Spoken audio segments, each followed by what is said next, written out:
10 minutes late. Sorry about that. Alright, how's everybody doing today? And I just want to mention one thing that I feel like I don't get credit for, which is no matter how late I've been at times, I think I've always shown up, right? At some point, I've always shown up eventually. I think that's something to be I think that should be noted, right? Right? Gel hair Morj? No, I just took a shower. This hair will slowly dry. Yeah, I think that should be noted, right? MTD shelf, give me one more stream for the shelves. I need one more.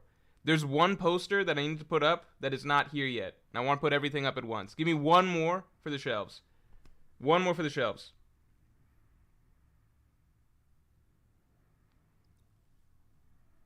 Yeah, I know. One more for I'm not going to discuss the shelves any further after this moment. Give me one more for the shelves.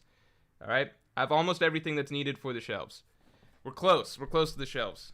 The shelf dream. All right, everybody. So, we got some stuff to talk about. Wait, no, we don't. There was no. We do have stuff to talk about, but we already talked about the chapter. The stuff we have to talk about is unrelated to the chapter. It's kind of related to the chapter. Some people were talking about, I'm getting to it. Some people were discussing, was this the darkest moment that ever happened in One Piece? What happened with Ginny? I think yes. That's where I'm at right now. I think yes.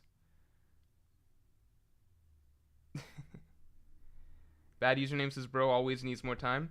You want to hear something deep? We all need more time. Everybody needs more time. I think we all deserve more time in this crazy existence that we all live, you know? You don't appreciate how much time you have till, you're around the corner from death. And then you think, man, was that really 88, 89 years? You know? Think about that, huh? We all need more time. At the end of the day, what's a little time here or there? We've only got so much, right? What does it matter? A little bit here, a little bit there. So think about that. In the meantime, I'm trying to pull up some sort of... Oh no, I forgot. There's no tier list for this. This is just a ranking because there's no tier list of There's a tier list of saddest One Piece backstories, but that's not quite the same thing. We're trying to do darkest moments, and not all the saddest moments happen in backstories, right? Most of them do. There's a few supers. Let me catch those real quick, and let's also get the stream likes up to 100.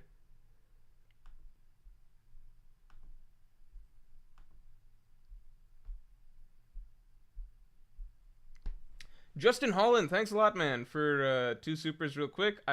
Thanks for the 10. I like to believe that Dragon was exploring his options when it came to Ginny and regrets not being able to help her, which explains why he's proud of Luffy for being able to take on the world government to help Robin. So there's one thing I'll say real quick on the Dragon stuff. I'm definitely being more favorable towards Dragon than a lot of people, obviously, and I'm definitely giving him the benefit of the doubt. One reason I'm giving Dragon the benefit of the doubt is because I want to remind everybody of a certain guy, all right, a certain character, all right. And I'm not saying Dragon's going to be like this character, but I just want to remind people, all right. Let me see if I can find the first chapter that this dude was doing stuff. All right, I think it was chapter 230, 235. 234. There's some chapter. He's doing some shit in some chapter. Alright, so just a reminder. Right?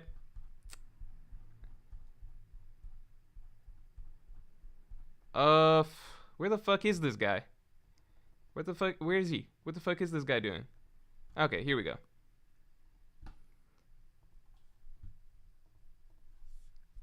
This. Alright? This guy.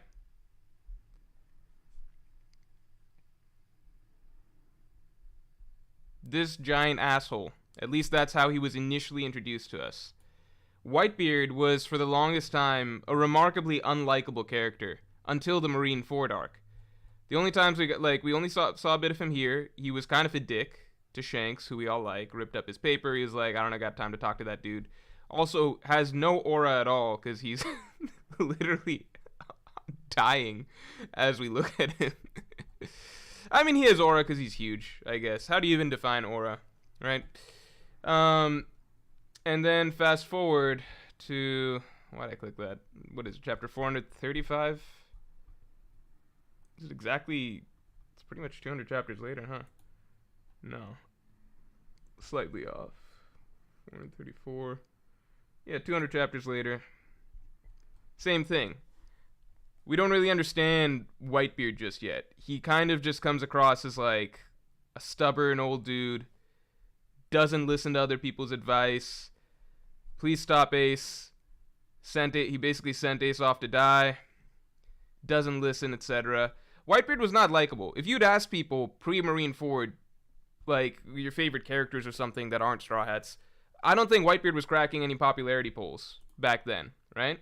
It came a lot later that we really learned a lot of information about Whitebeard. I don't know if it's this chapter, but we began to see the other side of him. We understood how he works a lot better.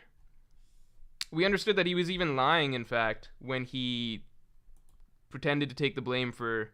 He was like, nah, Ace has just got to go after Blackbeard because he does. That wasn't even the case. Turns out that Whitebeard was lying on behalf of Ace, and he was taking the responsibility on himself. And he actually understood the same thing that Shanks understood, which is that it's a bad idea. That's not to say that we're going to get the same stuff for Dragon, but it's just one of those things where in One Piece, lots of times you can judge characters too early. I think that's happened many a time. There's a lot, like, Whitebeard's not the only example, but there are other characters that, what do you call? I'm trying to think. Like, other characters that we get a different impression of who they are early on than what they turn out to be. Okay. Who was shitting on Whitebeard? No, Whitebeard was not a likable character for a long time. Let me catch up on supers real quick. Then Justin Holland also said, should we expect any more surprise appearances at Egghead? I keep seeing revolutionaries, Stride Grand Fleet, and for the hell of it, members of Minx. Any more surprise appearances at Egghead? I mean, Blackbeard pirates, right? Although we kind of already know that they're showing up there. I don't think the revolutionaries, I don't think Straw Hat Grand Fleet necessarily, because why would they show up? Wouldn't it be too short notice? I'm just gonna say I think Blackbeard. Bad Galley says hairline looks rough today. Morj might need Rogaine. I mean, I just got out of the shower, so my hair is very wet, and I have it pulled back at the moment. But once it dries out, it'll look normal. That's just the way shit is. Also, I'm very happy with my new haircut. If you guys have seen the last couple streams, it looks good nowadays. But maybe not right out of the shower. It's wet, it's flat. What can I do? One Piece Clips, thanks for the 5. What do you think about Joy Boy being a Buccaneer? Because I feel like the Straw Hat in the freezer would be too small for a giant. Joy Boy being a yeah, I think Joy Boy being a Buccaneer holds a lot of weight now. It's hard to say is it's too small for a giant or not, just because the size consistency, it's kind of whack, and we don't really have a good gauge just yet of how tall Im himself is, right? So because we don't really know exactly how tall Imu himself is, it's hard to gauge 100% the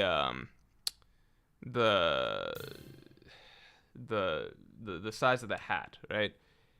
I do think that at the same time the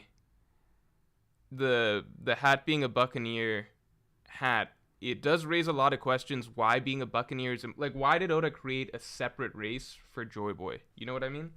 Like, why write in a whole different race that's this Buccaneer? What is the significance of it? Is it supposed to be sort of a bridge between races, the humans, the giants, or something like that? Because we know there's giants that carry the initial D, like Saul and things like that.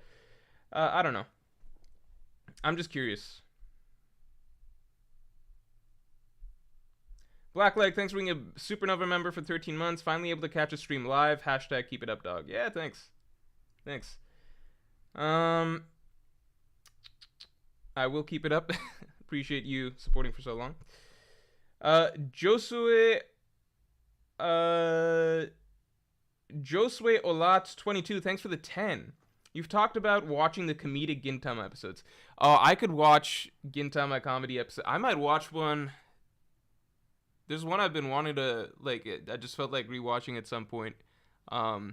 It's the one where they train their Zanpakuto release inside, like, Zangetsu's world, that parody. I wanted to watch that bit again, but it's hard to find on YouTube. Have you considered watching it all the way through, since it's one of the most beloved shonen? One Piece fans generally seem to like it. So here's where I'm a huge hypocrite, alright? And I do believe I would like it. Here's where I'm a huge hypocrite. Where lots of times when people are like, oh, One Piece is too long, don't want to get into it, right? And I'm just like, man, One Piece is not that long. I mean, it is long, but, like, it's just one of those things where I push people to try One Piece, even though it is very, very long, right?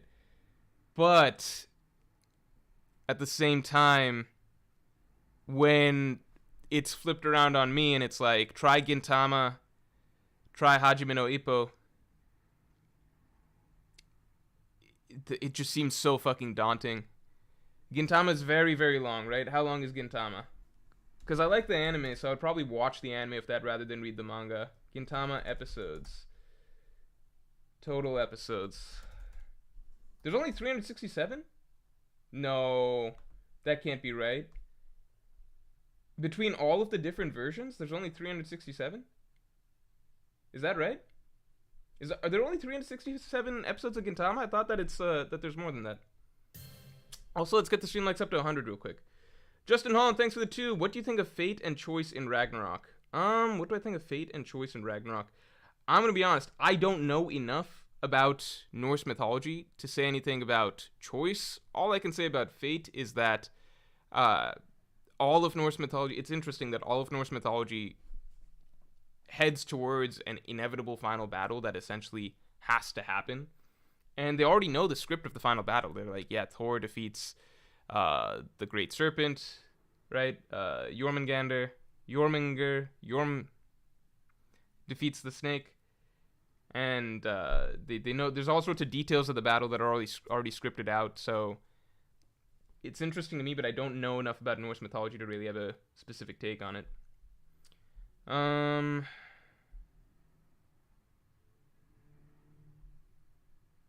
That about 4 and 4/5. Are the movies canon? Do I have to watch the movies?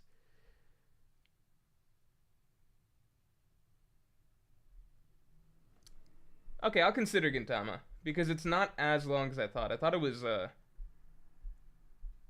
significantly longer than that for some reason. The movies, if they're not canon, I'm gonna skip those. But that is good to know. And Crust, thanks for being a Pirate King tier member for 3 months. Hello, Fleet Admiral Morj. Oh, thank you. I noticed this latest chapter adds even more to your video about where Kuma sent the Straw Hats. He learns about Sky Islands because of Bonnie. Maybe she also wanted to go to Usopp's Island. So I already acknowledged if you were able to listen to the Yonko podcast that comes out every week. One thing I acknowledged based on the comments of the last video is that, you could say some of the things that I talked about were maybe a bit of a stretch here or there, and maybe making some extra assumptions. Those are things that I think are fair assumptions to make. I wouldn't go so far as to say, okay, because Bonnie talked about Sky Islands, that made Kuma decide to send Nami to a Sky Island. It is a cute thought, but at the same time, Kuma likely had plenty of awareness of Sky Islands and the nation of Witheria before Nami, because he didn't just send her to a Sky Island. He sent her to an island that's very specifically about manipulating the weather, Witheria, that happens to be a Sky Island. Like if Witheria was on the ground, he would probably send her there anyway. Only the final movie is canon? Okay, I'll give that a shot. I might give it a shot. I believe that Ippo is really great, but Ryan says One Piece has ruined your perspective on what is a long series if you think anything 200 plus episodes is short. That is true, but at the same time, it's not like Gintama is longer than Naruto or Bleach, right? Let me check chapter count real quick. Although I know that the anime has way more than way more additions to it than the manga. Gintama total chapters. Gintama. Why can't I see this? Gintama final chapter count.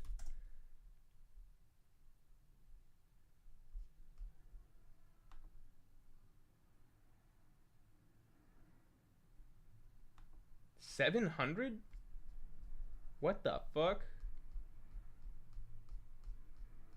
Wait, then how does the anime only have 300 something episodes? It is as long as Naruto and Bleach. It's longer. I'm not starting Gintama. I changed my mind. Not starting. I changed my mind. Not starting Gintama. I'm sorry. I can't do it.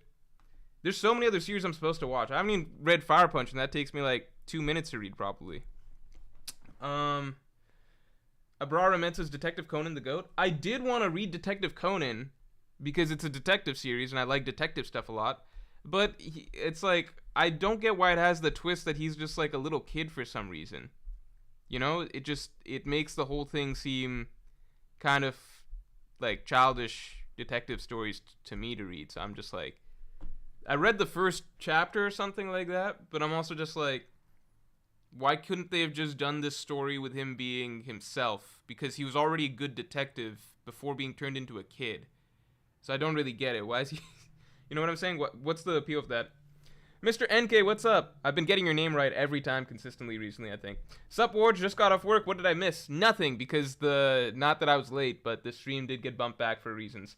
Justin Holland, thanks for being a Yonko tier member for 13 months, man. Thanks. Oh, talking about God of War Ragnarok. Ah, fuck. Justin, I did not finish God of War 1, let alone God of War Ragnarok. I'll tell you how far I got in God of War 1. In God of War 1, I got through the Elf Land. Elfheim? Did I just make that up? Kind of weird if I made that up. God of War, Elf Realm? What is Elf Realm? Alfheim. Yeah. Yeah, it's the first. Yeah. That's the place that I went to. I just finished that. I don't know if I can do it anymore, man. I don't know if I can play God of War anymore. One, I've been less tempted to play games because who remembers the saga where my laptop got wiped completely? Where my laptop got completely wiped and I had to restart from scratch? Who remembers that? So I could download, so everything's gone. I could download Steam again, obviously, and I would have all the game library and everything like that, and I could just play again. But sometimes just not having that easy access to open it up adds another little barrier of entry. You know, just like it's one more thing. I'm like, okay, I have to download Steam. I don't know how the game library works. I probably have to download and install those things on my computer again. Probably take a bit.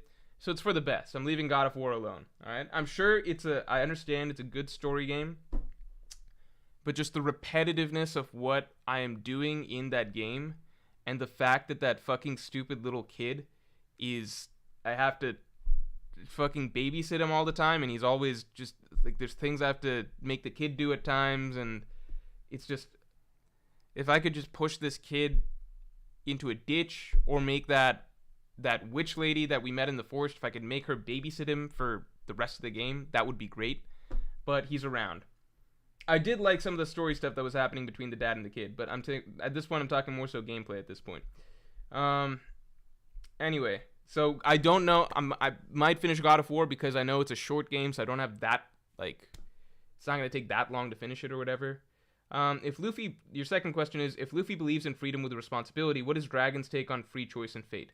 I really don't know what Dragon's take on anything is at the moment. I don't think I can take a good stab at it either. I really don't think I could take a good stab at Dragon's take on anything, other than it seems clear that he is a more, like, Luffy's freedom is essentially he himself. It's a very simplistic concept of freedom, but that's what makes Luffy such a great character, because he himself is just free. It's more like he embodies freedom itself, and that he is just free in the natural way that he acts, reacts, makes his decisions. He's not really bound by anything, like, even by the rules of logic. Like, Nico Robin will hand him that eternal log post to Alabasta, and he'll just break it and be like, fuck, no, we're gonna find our own fucking way there, which is idiotic, but, you know. Dragon is more of a traditional, more of a traditional character that you see in stories that are about fighting for freedom, which is he likely has some sort of a vision of what a free world is supposed to look like that's more concrete than Luffy's. He likely is basing it more on principles and some deeper philosophies about freedom. That's my assumptions, but that's usually what you see at the helm of lots of these revolutionary type stories, right? Brandon says, Morj, have you read Fullmetal Alchemist? No, but I've watched Fullmetal Alchemist Brotherhood. I like it. I like it quite a bit. It's a salt. Maybe I'll rewatch it someday. In fact, it's very good. I'll say that. It's never going to be one of my favorites, but I like it quite a bit, and it sticks its land. Like, it's good from start to finish, which is really fucking rare. I can't really think of another... I don't know another manga that I've read that I think is as good as Fullmetal Alchemist and is good from start to finish. I watched it, but you know what I mean. It's a story based off of manga, right? So I can't think of another manga that I've read that is as good as it is, and then is just, it maintains its quality from beginning to end. It seems to conclude the story that it planned to conclude from the very beginning. It doesn't seem like it throws in a bunch of external variables or goes off tangents. Everything kind of builds and progresses in a direction that makes sense, and things come together, and I like that quite a bit. I don't think it ever reaches the same highs for me, personally, as a lot of the other series I've watched, read, do. But there's definitely something to be... It should definitely be commended for concluding as cleanly as it did. And I don't think it really has a weak area in terms of the things you would traditionally evaluate movies, TV, anime, manga in. Mr. NK says, also, bro, you're slacking. Read Fire Punch. It's wild. I really want to read Fire Punch. I swear. I will read Fire Punch shortly. There's so many... you guys don't even understand what my list of things to read are, okay? Like, to read and watch. Right now, number one that I've been putting off for the longest time is, like, my... Not the longest time. 3 weeks now. But I should read it. I should have read it this weekend. Alright? My great uncle's book that he wrote...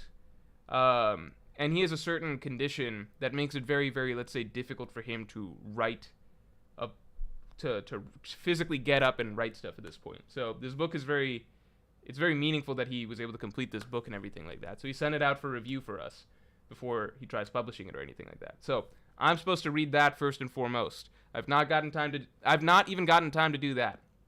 So if I haven't gotten time to do that yet, I can't be reading Fire Punch or watching Gintama or all that other stuff. So just consider that. Mr. NK says also extra $2 for getting the name, Canada bucks for getting the name right. Thanks, man. I appreciate it. JWP says, you def changed the start time from 7:15 to 7:45, LMAO. Are you sure that wasn't just the clocks turning back because of daylight savings? Myriad says, Morj, have you seen Steins Gate? It's underrated in my opinion. Steins Gate is probably my favorite series that is an anime that it's probably my favorite anime that's just an anime. Does that make sense? Like, when you ask me, if you ask, like, what do you feel about Hunter x Hunter, I view that series, like, I don't view it just as an anime because I've experienced it both as a manga and an anime. So if we cut out every series that I've also experienced as a manga, or that I also view as a manga, does that make sense? Like, let's just say an anime exclusive series that I've only experienced as an anime. Out of all those series, Steins Gate is my favorite. I haven't watched a ton of anime compared to a lot of people, but Steins Gate really stood out to me. It's probably, I think it'll be hard to top that one.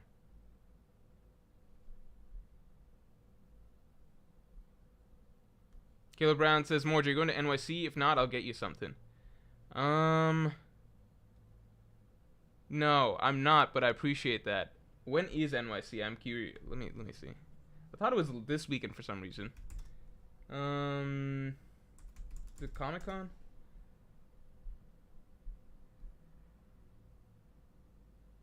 What day is it? Is it Anime-Con? What is it?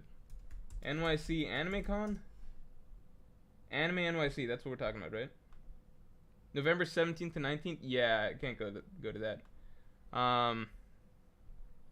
There's like Thanksgiving shit that I gotta do next weekend. Also, I've been traveling a lot this whole summer.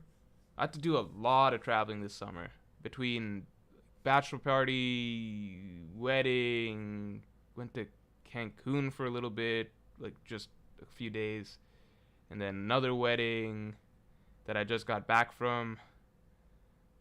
I don't want to travel anymore, honestly. It's a lot of traveling. Traveling to put down my dog. Like, a lot of fucking traveling I had to do in the last several months. Eyes96 says, go play Adventure Quest. I fucking wish I could. But you know what? They make you download something now. I'm not downloading something just to play Adventure Quest. I hate downloading things. I'm not a downloading type person. I don't like downloading more things to the computer. I wish I could play Adventure Quest, but it's just you need to actually download it.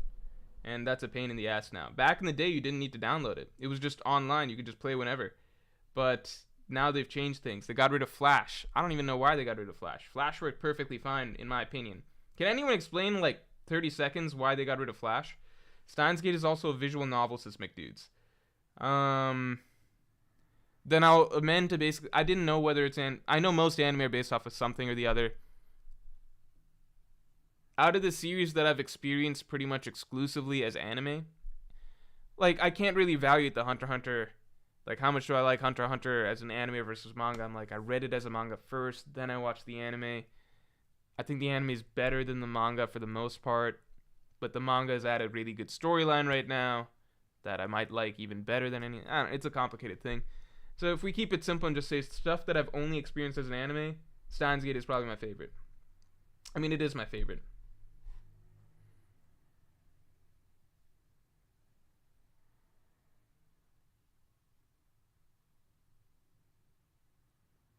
Flash has unfixable security issues, says Delaran1. No, it does. What?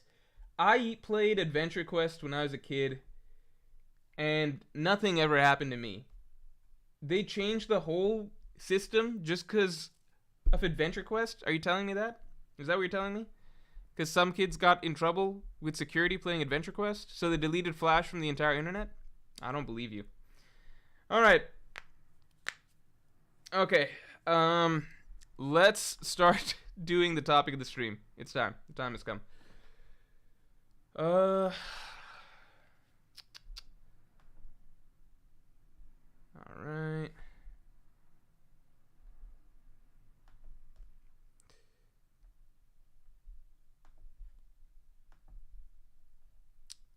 So they changed Microsoft Paint, it looks like. Because I swear before, the Paint stuff was more to the right, or to the left. Am I crazy? You know what I'm saying? Like, wasn't it more to the left side? Wasn't it more to the left side? Is this not true? I don't know. Alright. So. Saddest moments in One Piece. Let's all like the stream. Let's get it to 200 likes. Saddest. No, darkest. Darkest. Darkest and saddest are two different things. Here are the rules. Alright? The rules. Sometimes I forget to put rules for things and then people don't really know what's going on. So we'll put rules. Rules.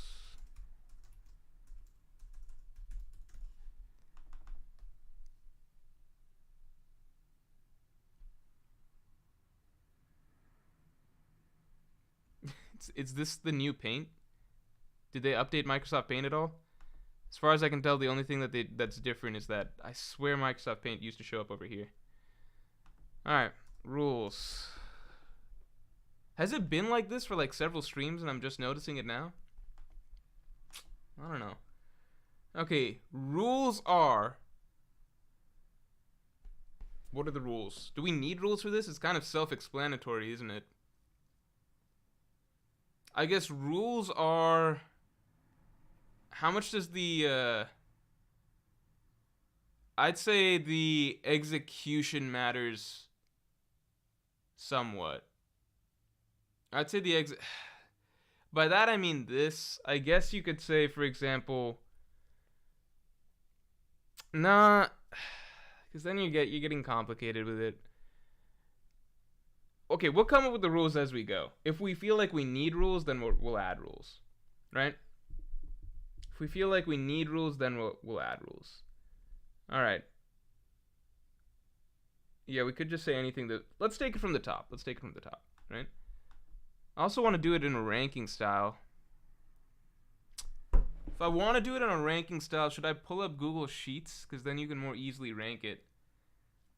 This might be a Google Sheets one. Sneed's feed in seats is no headcanon is a good rule. So one thing I was going to ask is, like, do we need it to happen on camera? On page, sorry, on screen, right? On panel. Does it need to be on page? Does it need to be on page? Is that important? Second, do implied things factor in? And at what point is it implied versus definite? So the thing I guess I'm circling around right now is Boa Hancock's situation. Because I don't think you can confidently say that she was. I don't know if there's enough to say that... Like, I think you could definitely argue that it's implied, yes. But I don't think that there's enough to say that she definitely was.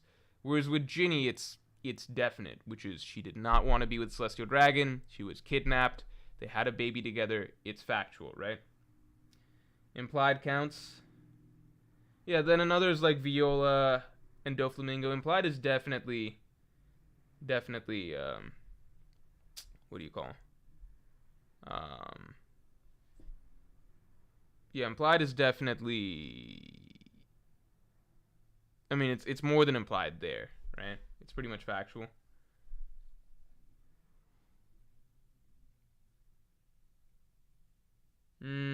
Hancock and Ginny count. Does Hancock definitely count? I just don't know if Hancock definitely counts. Shmeety G says how significant... This was the other thing I was going to say. So Shmeety G says how significant does it need to be? Because that background shot of the mom about to kill her kid in Wano was crazy. That's the thing, because that is a really, really dark idea that we get to see a glimpse of. But there's probably things that are... Like, it's not going to hit you anywhere near as heavily as some of the other things that we see that we just get to actually have certain scenes or full flashbacks play out of them, right? But ultimately, mom having to kill her baby is probably one of the darkest things objectively that happens in One Piece. You get what I'm saying?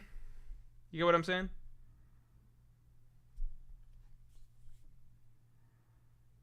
Alright, Hancock counts. I just don't know if Hancock counts. Okay, can anybody give me definitive, like, not definitive, what is the strongest proof that you guys can give me? Give me a couple chapters to look at. What is the best proof that you can give that Hancock was definitely raped by Celestial Dragons? Give me a couple chapters and stuff. I'm open to putting it in, but I don't want to... I feel like once we say yes to Hancock, then it opens the door to potentially a lot more debatable things. And I just want... If we can say some concrete stuff for her, then we can roll with it. Immersion says the way Hancock views men pretty much confirms it, in my opinion. No, it doesn't. No, it doesn't. I need something more concrete than that.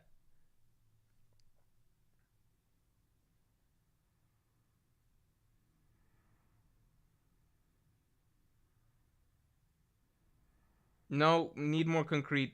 They gave her the love fruit. That's not enough. Celestial dragons are disgusting. That's not... We need more.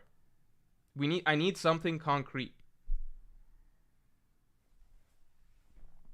3D Table says, why do you think she hates men specifically? I don't know. Celestial dragons could have tortured her. That does not mean that she was definitely raped. We need something more than that.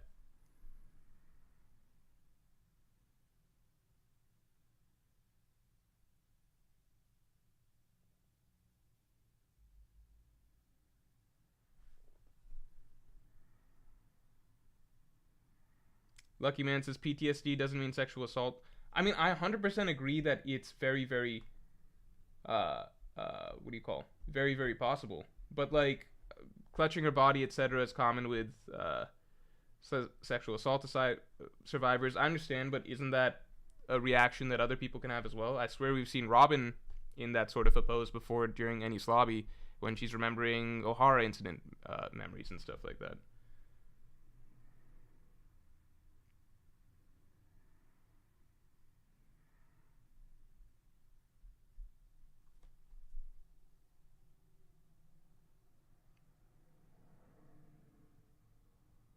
Andrea Anami says 99% of the fandom was in denial that Hancock and her sisters were raped before the Ginny situation happened, and now they flip it, lol. Makita says, I thought the whole island hates men. Yeah, the whole island does hate men, but I will say on Hancock's side is that hers seems to be more extreme, whereas the others seem to be just following certain rules. You know what I mean? But at the same time, the others also haven't been slaves and experienced, torture for men. Caleb Brown says, I think the community just ran for it. Yumatoza says, how can you ask for concrete evidence for an implied thing? Well, so I could say something like, I think it was implied that Roger and Rox probably had an encounter in the past before God Valley, right? And then you would say, why? And then I would reference some panels where it's like, one, seems like Roger ran into the Rox pirates before, based on Kaido's quote. Two, Roger says that he's been regretting something for a year. Three, he's at the same island as Rox right now. They're seemingly going after the same treasure. Therefore, I think a lot of these things seem to imply that Roger and Rox probably had some sort of altercation prior to God Valley. And it seems very likely that Roger got the losing end of it based on the fact that he regrets something, and Rox was the one who got away with who previously owned the treasure of Pirate Island or whatever, right? So that's all implied, but you would never say that that's something that definitely happened, right? With Hancock, I need the implication, which is basically, okay, she was captured by the Celestial Dragons. That's it. That's all people... She was captured by the Celestial Dragons and traumatized by the experience. I think that's the only thing that really exists. I don't think you can jump to basically she was definitely raped. I think that's, it's something that's possible, but possible doesn't mean implied. Those are two different things. There's a million things that are possible in One Piece, but to say something's implied, I think you need a bit more than that. Sully says, in my opinion, it's too vague for Hancock. Chapter 521, Sandersonia out. I'm open to changing my mind, by the way. I just need to see some panels. So Sandersonia outburst. So let's take a look. I'm open to changing my mind. I just need something more than what people are saying, which is just she was there, therefore it happened. Okay, let's take a look.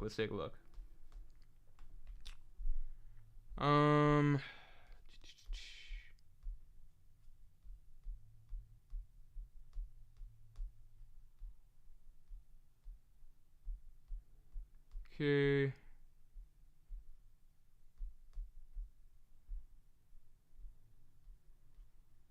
Need to thank you. You may enter.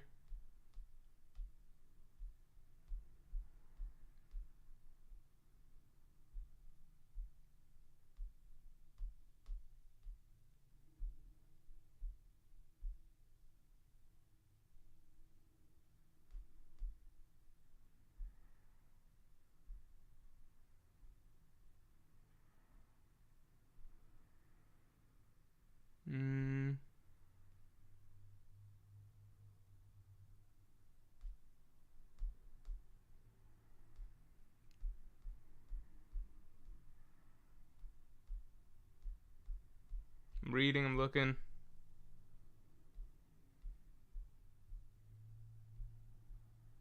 Who runs slaves? Captured.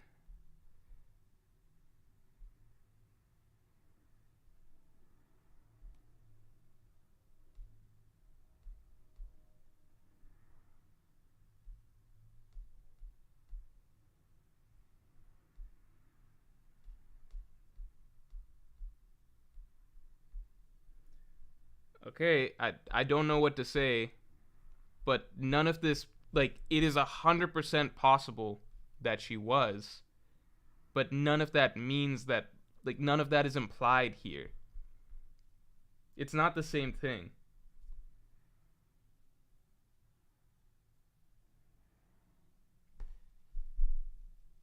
Tala says celestial dragons are men and women. Why do you think she specifically hates men? Also, look into the story of Medusa that Bo is inspired from too. No, we're not going to use outside One Piece mythology to decide that this is what Bo Hancock's story is. The reason that she hates men is explained right here. The first men that she ever met, and the only men that she ever had experience with for the longest time, were men that tortured her, right? Where she'd grown up in an island of women who obviously she had good relationships with, right? Women, that was the group of people that she grew up with. her sisters, her family, her friends, etc., etc. The first men that she met tortured her, right? It's kind of like asking, like, if Nami, the first people that she ever met were fishmen, right? That's why she has a negative view of fishmen, because the first fishmen she ever met, like, tortured her. That doesn't mean that rape was necessarily involved. Again, it's obviously very possible, but that does not mean that it's definitely the case. The first panel kind of seems like... No, the first panel is the branding. And then the second panel is a continuation of the first panel.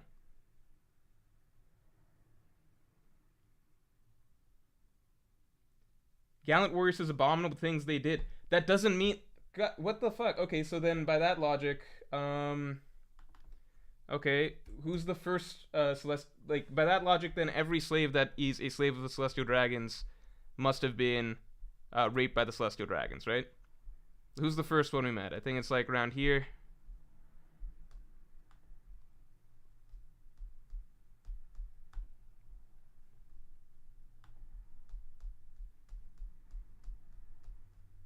Okay. Please let me go. I don't want to die. Blah, blah, blah, blah, blah. Like, why? So, are we saying that this guy's also a rape victim? Because the Celestial Dragons are, like, there's got to be gay Celestial Dragons, right? Some Celestial, like, does that mean that every slave that's a Celestial Dragon victim is a rape victim?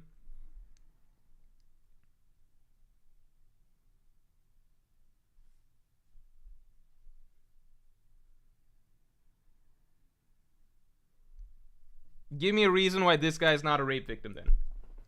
Is he too ugly? You think no Celestial Dragon would find this guy attractive? I'm sure that there's some wacko Celestial Dragon out there that finds this dude attractive. If we just want to say every Celestial Dragon, or sorry, every slave up there is a rape victim based off of Ginny, to me that's wild. Because basically that's it. If you go with Boa Hancock as a rape victim, then that same logic has to apply to every other slave we've seen there.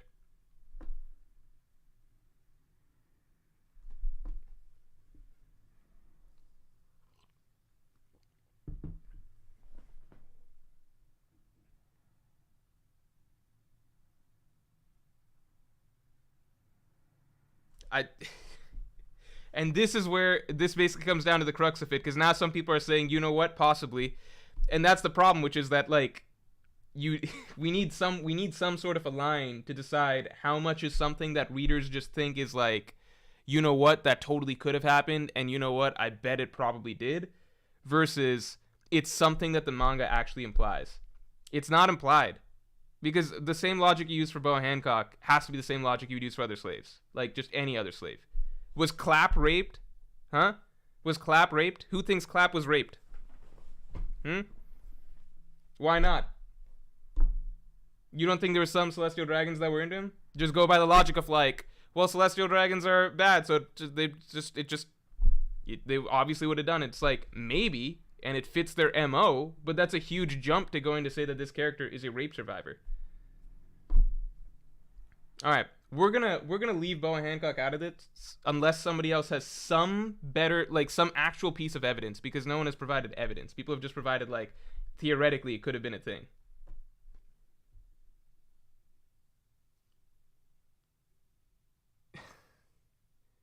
God damn it, I've opened up a bunch of clap jokes now, which are really... This stream is the darkest stream in One Piece history already. L, thanks for being a Yonko team member for 9 months. What are your 5 favorite written characters in One Piece? That is so different from the current topic of discussion. Eat the Earth says Kuma might have gotten Donovan, lol. Yeah, why not throw Kuma in there now? Why not say Kuma? Like, by the logic you guys are giving, that means that you're ascribing basically... Like, slaves can go through terrible things at the hands of Celestial Dragons, but you can't just go around jumping to, like, okay, you know, like, the same logic that would apply to Hancock would apply to Kuma too, right? You think Kuma was raped as a child then as well? Like, what's the line then, right? Celestial I think it has to be implied in their story. Anyway, we're gonna yeah, the Eat says Kuma might have gotten Donovan. Yeah, like, anything could have happened, and you can always go by the logic of, like, well, the Celestial Dragons are just so bad, they might have done it. And it's true, they might have, but you can't just write that into the story because you're like, oh my god, it would be so dark and crazy and twisted if that's what Oda was implying. It's like, well, he has to fucking imply it first. All right. Anyway, though. Mr. NK says, why not isn't evidence. Exactly. All right. So we're drawing the line at Hancock. I thought anytime people were like Hancock was implied, I thought there was something more to it. But people are like, no, she's like, she was just really traumatized by what happened. It's like, yeah, but so was fucking everybody who was a slave to those Celestial Dragons. All right. I still think it's likely, but just because it's likely doesn't mean that we can say that it actually happened. All right, we're gonna move on. We're gonna move on from this. Although I have to talk about my 5 best written characters, right? Favorite written characters. 5 favorite written characters in One Piece. I mean, Kuma's circling around there. This is really difficult. Luffy's a given. I think Luffy's really unique amongst all heroes in storytelling that I've read of. I think Luffy's a given. It's actually really fucking difficult to go through 5 favorite written characters in One Piece. I think Luffy's a given. I think Robin's a given. I just wish Oda had more interesting stuff. Like, Wano had some stuff for Robin. I just wish he had more interesting stuff for that character. Because she just has the most interesting story, in my opinion, out of all of the Straw Hats. I just wish there was more that could come out of it post that. Poco Loco, welcome to the Pirate King tier. Poco Loco is a character from JoJo's Part 7 that is a very, very interesting... Like, the story that he gets is a very interesting story. You could break down a lot about Poco Loco. In theory, some people believe he has the strongest stand ever, secretly. Let's get the stream likes up to 200 real quick. Mr. NK says Koala's whole story is dark. Yeah. Koala's story is really dark, but it has a happy ending. DBoss580 says, where do you rank Kaido forcing Wano people to eat smiles and then always laugh even when their people die? To be fair, that was Orochi. Let's not put that on Kaido. That was Orochi, although Kaido enabled it, obviously. But even Kaido, I remember that he was like talking about what a sick person Orochi was for having done that. Yeah, Zoro, I'll throw, like, Luffy, Robin, Zoro, I feel like post-time skip Zoro, there's not that much writing around him that makes him, like, there's just nothing I'd point to that makes him a particularly great or unique character post-time skip, just because pre-time skip, you just got so much more out of his journey and what, I guess just a lot more focus on his changes, his development, the sacrifices he was making, mentally, physically, etc.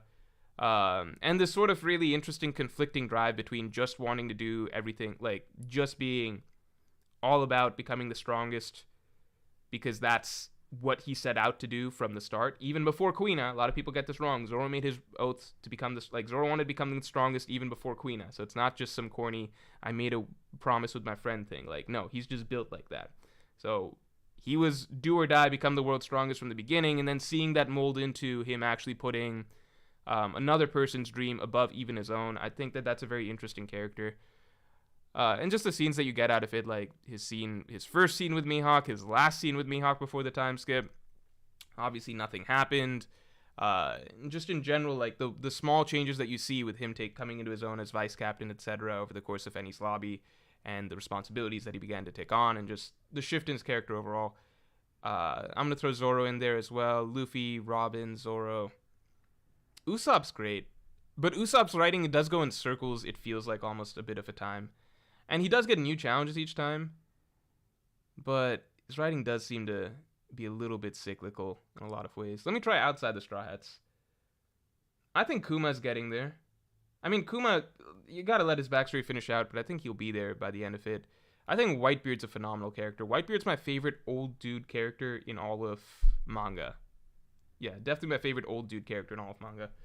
And Sully, welcome to the Pirate King. Thanks for joining.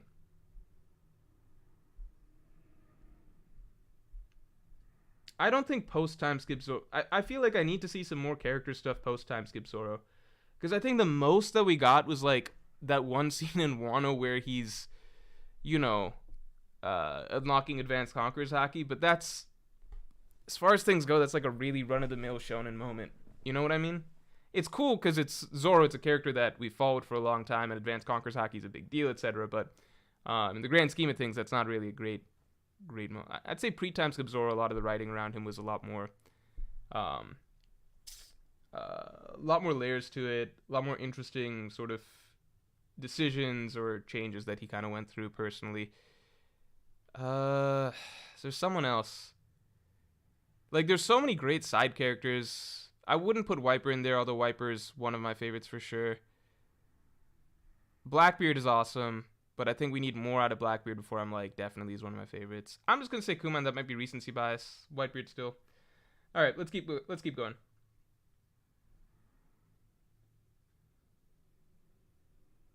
Talis says Morj with the anti-law and Sanji bias as always. Have you seen how many videos I've put out on Sanji? I've put out so many videos on Sanji. I've put out videos talking, like, breaking down everything about him in Whole Cake Island, praising him in Whole Cake Island, talking about his, like, I think his character moments in Wano were better than Zoro's in Wano. Like, his raid suit moment and everything like that. Yeah, I think Sanji's a great character. I just, personally, he said favorite written characters. So Sanji's writing post time. Well, I don't know. Sanji's more consistently well written than Zoro, that's for sure. All right, let's keep going. Darkest moments in One Piece. We got to start. So we're gonna. First of all, do we do this in Paint, or do we do this in a spreadsheet? Do we do this in Paint or a spreadsheet? In Paint, you get the nice colors, which I like. The spreadsheet means I can actually rank and move shit around pretty easily. Goldie says, does sad equal dark? No, because I think that there's a lot of scenes in One Piece that aren't necessarily the factually dark. Like, okay, that mom about to kill her baby or whatever in Wano, that's a dark panel, right? It's maybe some of the darkest One Piece has ever depicted, even though it's a very one-off panel. But it's not going to be quite as sad as any of the backstories that we really delve into, even though what's factually happening in that panel is really, really fucked up. I don't think people really cry reading that one panel. So darkest and saddest are two different things. I think saddest, because you can tell a really, really, really sad story that can make you tear up of just like nobody showing up to a kid's birthday. That could, depending on how it's written and depicted and how well somebody really gets you into the mindset, etc., the feelings, the emotions, you can write a really, really heartbreaking story about like how, I don't know, like a kid finds out he has no friends or something like that, right? Nobody shows up to their birthday. That's like a basic ass thing, and it's not as sad as, like, not as dark as the most of the things that happen in One Piece, but depending on how it's written, it could be the saddest shit you ever read, right? Or like a boy losing his pet dog or something like that, you know? Sad is very subjective, but a lot of it comes down to how well the author is able to pull off what they're trying to pull off. So I suppose execution, right? Sad is generally going to be how well something is executed. Dark is more objective, I think. Like, you can say that, you know, certain events are just objectively what's happening. This is worse than this is worse than this, right? All right. I'm the guy says, in my opinion, overall writing from Nami greater than equals Sanji. I think the tricky thing with a lot of the Straw Hats, in my opinion, is that they all have their stretches of the story where you get to see more layers and more storylines for their character, and then there's stretches where they just don't have those. I think Sanji's been on a good stretch post-time skip, right? Between Whole Cake through Wano, I think that's a really good stretch of time for Sanji, character writing-wise, whereas I think it's not for someone like Zoro or necessarily Nami. You know, just different stretches for different characters. Pat Galley says, the indisputable darkest moment in One Piece is Law hiding in the pile of dead bodies. It's not an inferred moment or talked about event. We literally see it. I don't think that's the darkest moment in One Piece, though.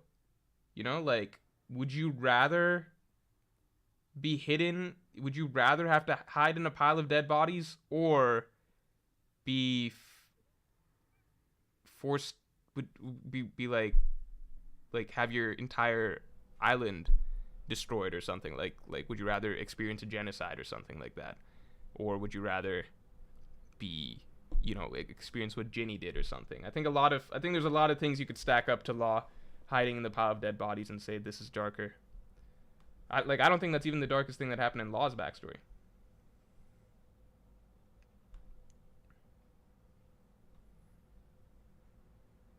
All right. How are we arguing about Wano now? I'm just saying different. Sanji had good stuff in Wano. We want to say good stuff about Wano. Sanji had good stuff in Wano. I even put out a video talking about how I think Sanji's best moment was actually in Wano. I think that. Would I still say that? I don't know. I think it's hard to nail what Sanji's best moment is. But I think at least one of his best character moments or character decisions ever, maybe ever, was in Wano. Jose Lari says, Law did experience a genocide, though. Yeah, I'm saying that, like, as I said, I don't think that the pile of dead bodies thing is even the darkest moment of Law's backstory, you know? We can argue Law's stuff if we want. I'm just saying that hiding in a pile of dead bodies, while dark, I don't think it's crazy, you know, compared to other things we've seen in One Piece. And again, even in Law's own backstory. Okay. Do we do this in Paint or a spreadsheet? Let me do this poll first. Paint, because colors. Spreadsheet, because can move rankings. Alright.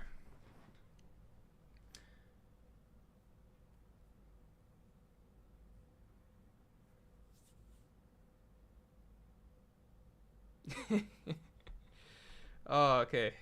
This is tight. I'm not gonna make an art. This is for you guys. You guys decide. I'm neutral. I'm okay with either.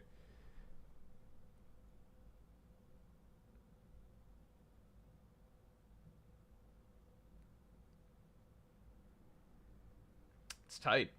All right, I'm gonna give it 10 seconds, and then we might change things around. Billy Bob 12313 says it's definitely creepy. I agree, it's creepy. All right, 5, 4, 3, 2, 1. All right, we are moving to a spreadsheet. All right, this is a very corporate world. This anime ranking stuff. All right, spreadsheet time.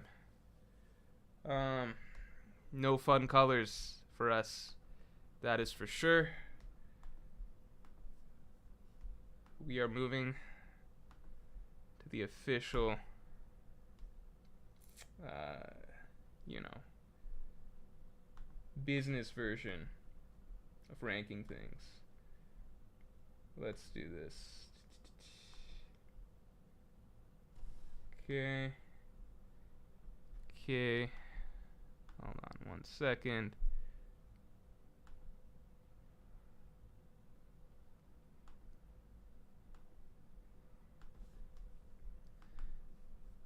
All right.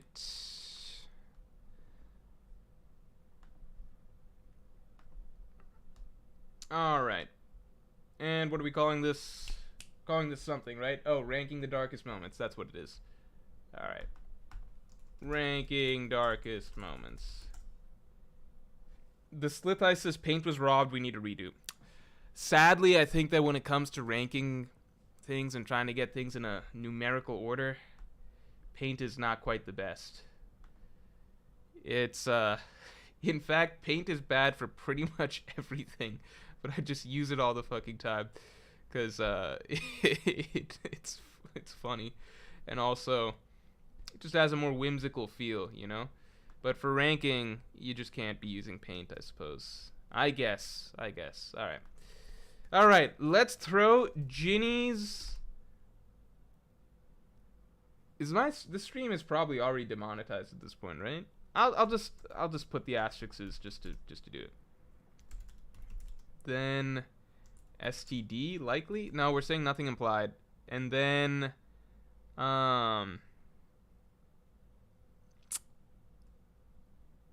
then I guess the full thing. Illness and then death. Alright, let's say that. Alright.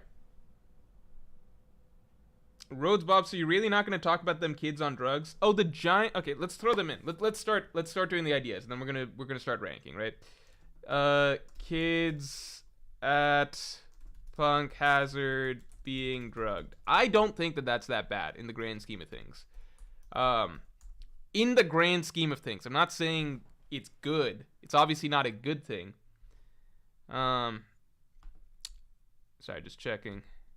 It's obviously not a good thing, but like, it's not like he got them addicted to heroin or something, right? You got them on something that, you know, just makes them into giants, which is reversible, apparently.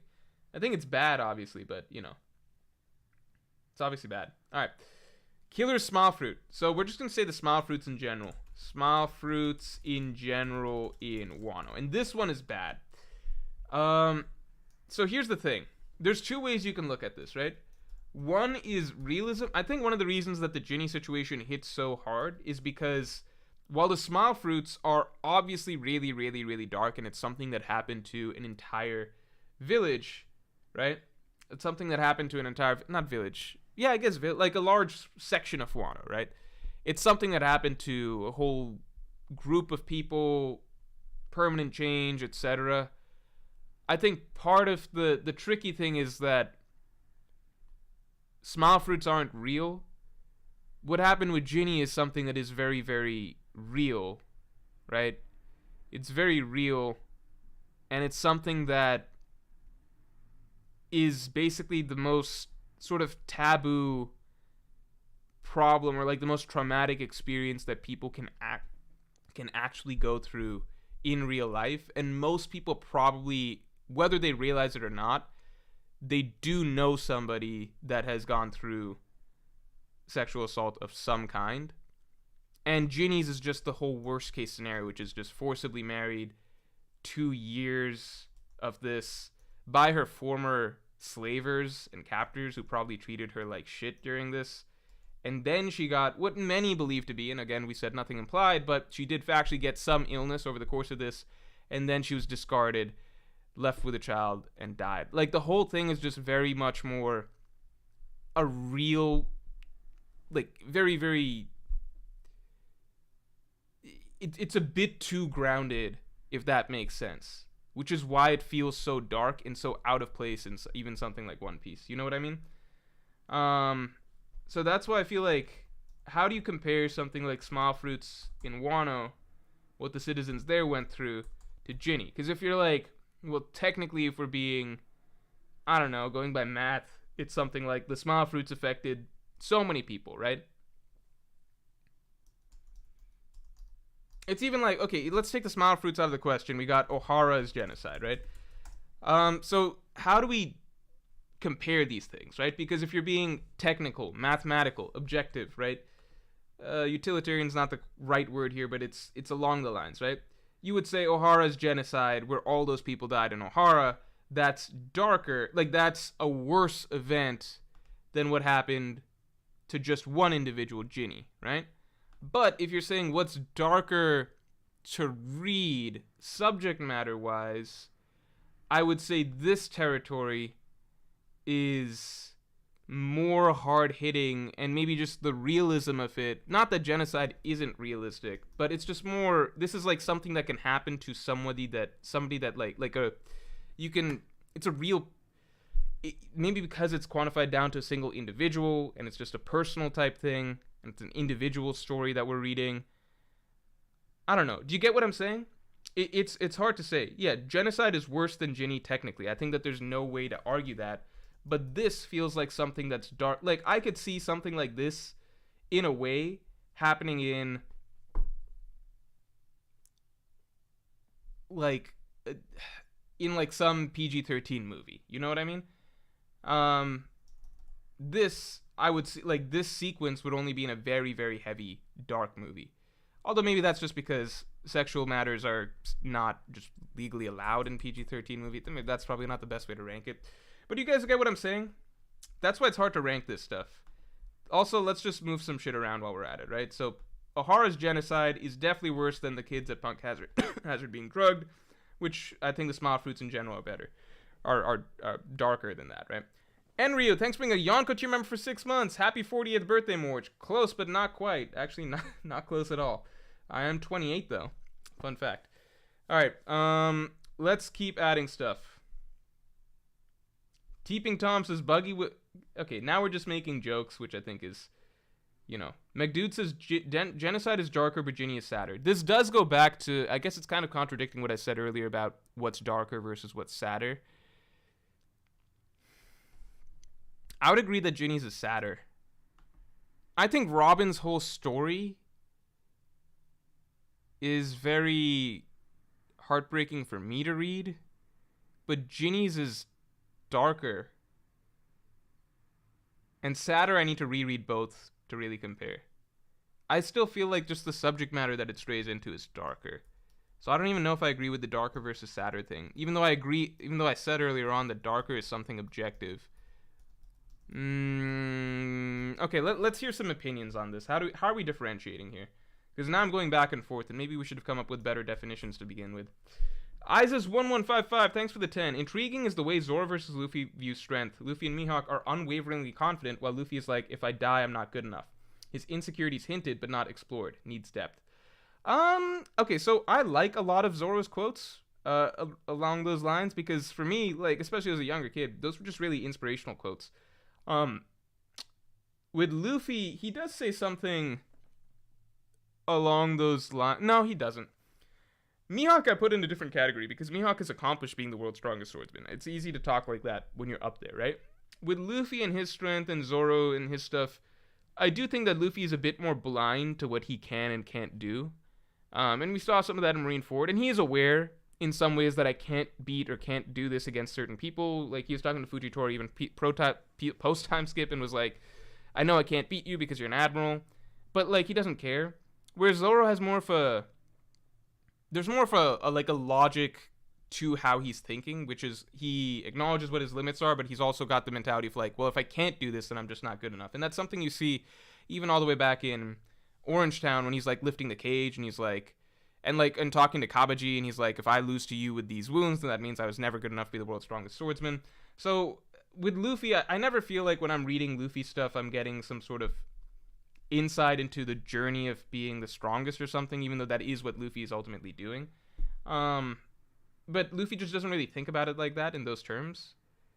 Whereas Zoro, he does have some thought process and like rules and logic and principles and philosophies to it that are very harsh, but I think also interesting to read. And I'm not saying that makes him like groundbreaking in that category compared to other characters in other series. But there's other aspects of Zoro that I think like mixed together make for an interesting combination, such as his drive for all of that and his philosophies around that, combining with or contrasting with basically his realizations of maybe there's somebody else that I should hold. Like maybe there's even greater value in putting somebody else before me, things like that. The lens that he goes to make sure that this person's dream, he can achieve that before he can get back to doing his own dream. I think that there's the contrast in Zoro's values and what he's trying to do, and then the drive to be able to be strong enough to be able to achieve them both, even though they're directly opposing sort of goals, sort of like give my entire life for one person that's my boss, but at the same time give everything I've got to like give my entire life also to making sure that I become the world's strongest swordsman. I think that that's it's interesting seeing a character that's so individually driven, but also choosing to somehow put somebody else even above that individual drive and yet still not let go of the other thing. I think that's interesting. Green Princess, thanks for being a member for 9 months. Kiro's being turned into a toy and being forgotten. That is very dark. I think that's darker than... The toy's existence, I think, is darker than the Smile Fruit stuff. Whoops. I guess I'll just add another row. Wait, no.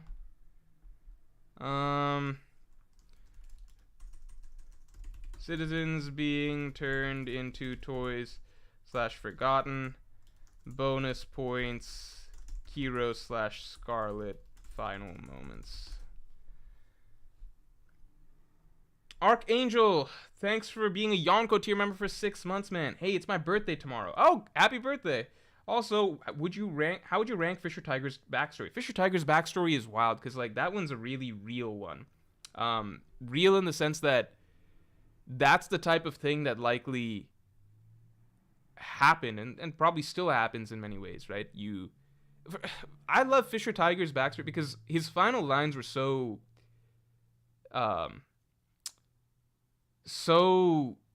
understandable, if that makes sense. Like, he grew up with all of this hatred for humans, right? He understands logically that the path to a better world would be trying to not hate the humans and trying to find peace, equality, etc. But he can't bring himself to do that anymore because even though he logically is aware of that, just so many years of pent up emotion and like pain, etc. It's just too hard to do. I think that's wildly interesting. He's just like, I can't do it. That needs to be something that the next generation is able to do, but I just can't do it. I think that's really interesting, and I think that the way that he goes down is, and I didn't appreciate reading Fisher Tiger's backstory at the time because I was just not enjoying Fishman Island that much, so a backstory was not really what I was itching for at that point in time. But I like his and Otahime's backstories a lot more now. But Fisher Tiger, the cruel twist at the end of it, of just like him finally actually like trying to see the kindness in humans, taking care of Koala, seeing what they can be, right? And understanding that, okay, she at least is not evil. He's seeing a glimmer of light around what the humans are.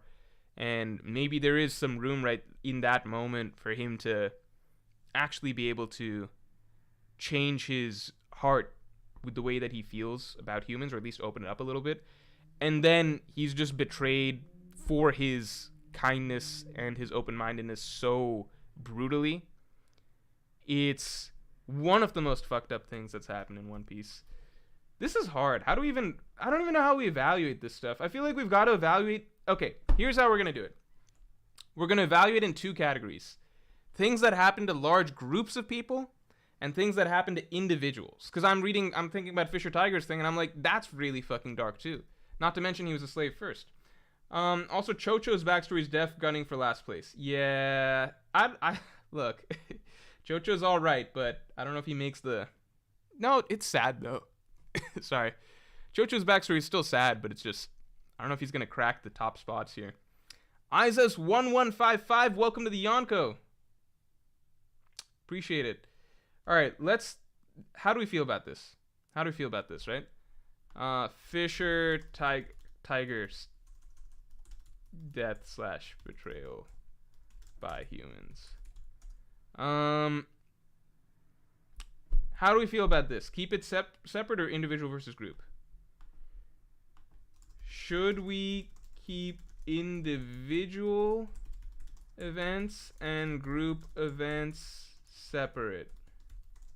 Yes, no. That's the only way, because I'm just that I can think of. But if you guys want to keep it together, we can keep it together.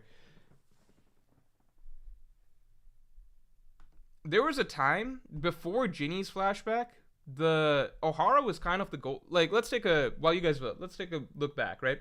Before Ginny's flashback, Ohara was kind of the gold standard in terms of any time, at least that I saw, any time that people would describe online, YouTube videos, Twitter comments, Reddit, wherever, people trying to explain why One Piece is so much more serious than it initially seems, right?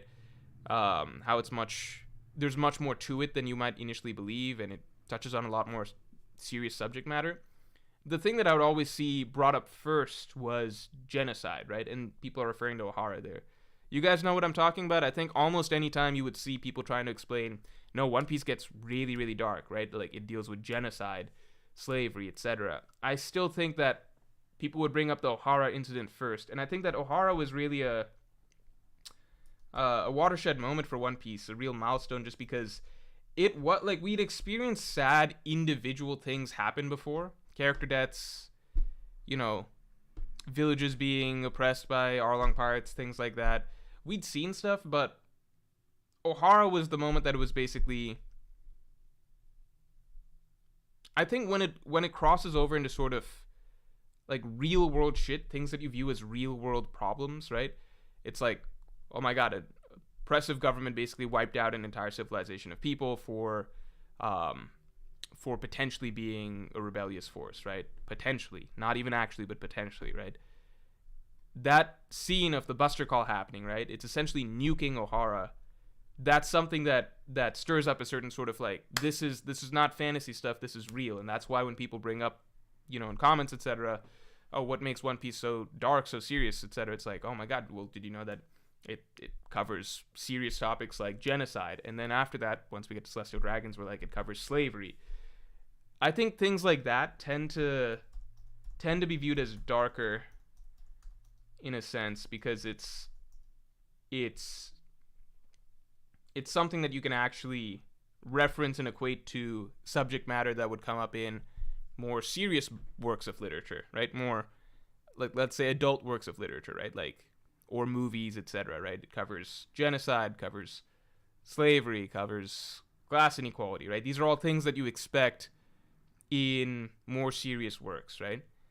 I think that that's why Ginny's story also falls into that category, because now it's like this is something that people might bring up to top the Ohara thing, and you might hear, you know, like if somebody asks nowadays, like, how dark does One Piece get? You might hear genocide, rape, slavery, etc., right? Or you might hear rape first. You don't know. So I think that's interesting that whereas Ohara was once the kind of uncontested top spot, now it's hard to say. Caleb Coolbuck, sorry, Caleb Cool Guy, thanks for being a Yonko tier member for 7 months. Big Mom's whole situation is pretty messed up. The genocides for food ingredients, her abuse of her husband/children, Mother Carmel, cannibalism. Yeah, Big Mom's such a hodgepodge of different things, it's hard to really boil it down to one thing. I'll say child abuse. I guess we gotta be specific, right? Big Mom abusing her children? Other characters abuse their children too, right? I think Kaido abuses his kids more. Kaido abusing his kid. But Yamato's so tough, it's not quite the same. Because Yamato keeps, like, fighting back and shit, too. This is not, like, a defense of child abuse, but I'm just, like, it's not child abuse in the real world sense where it's, like, a helpless kid and their father. It's, like, Yamato's, like, this fucking warrior kid that keeps trying to kick her father's ass. It's just different. I feel like Big Mom abusing her kids is a bit more traditional abuse, you know? But she doesn't abuse her kids in the same way. It's okay, how about we say Kaido / Big Mom abusing their kids? Let's say that.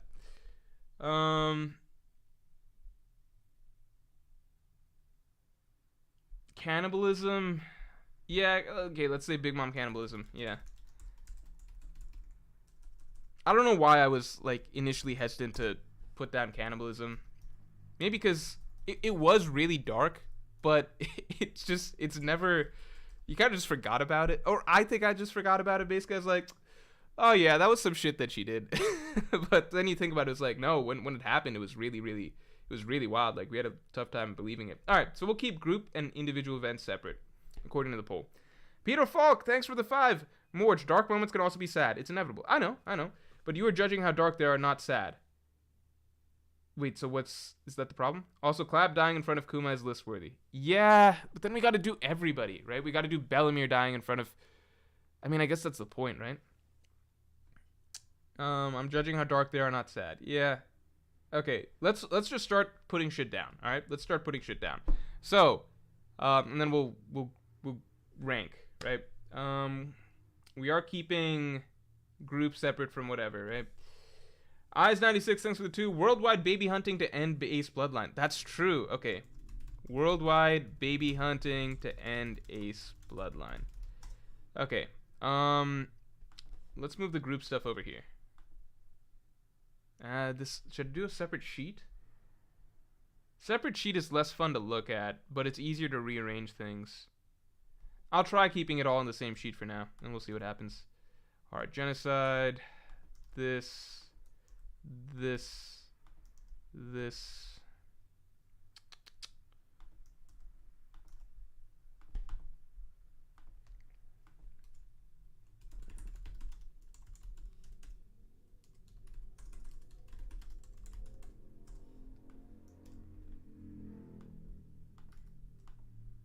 Okay. Alright, let's throw down some group events real quick. None of this is ordered right now, none of this is ranked. Celestial Dragons annual hunting rabbits tournament. Miss Super from John 678. Oh shit, I gotta get that guy. Give me a second. Yeah, let me add in the Celestial Dragons thing. That's a great point. Celestial Dragons triannual.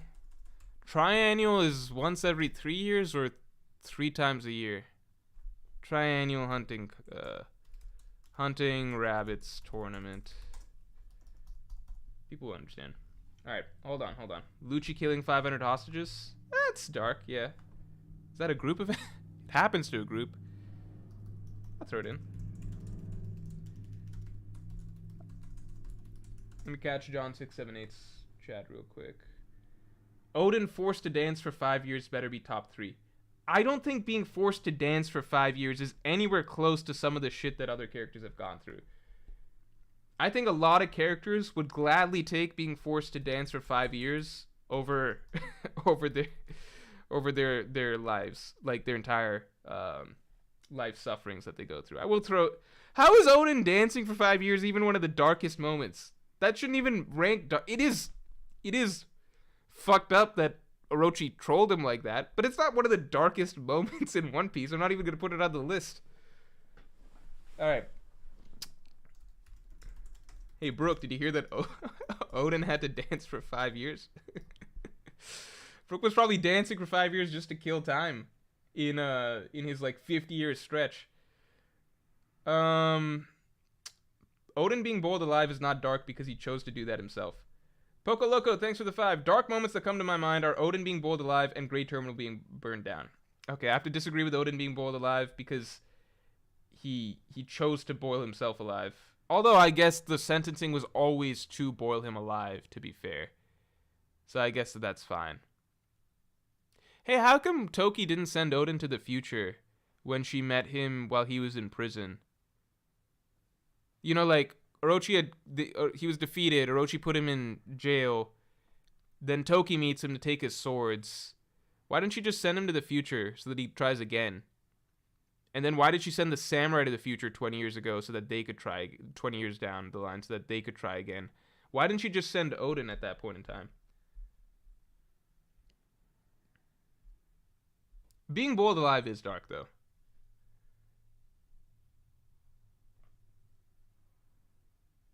Tom says, didn't he refuse? Oh, did he refuse? I don't remember that. Did he refuse? Can anyone confirm or deny? Mr. NK says, no, Morj, don't start the Wano slander. This is the problem, though, because almost any question you bring up about Wano is technically Wano slander because it has so many fucking stupid things in it. It's just like, you can't even ask like a basic thing. I'm not sitting here like bringing up any slobby being like, hey, how come this didn't happen or that didn't? Like, most everything's pretty fucking straightforward, isn't it? I think it's weird that almost anything you bring up in Wano, it's just like, okay, well, we don't talk about that. That's all I gotta say.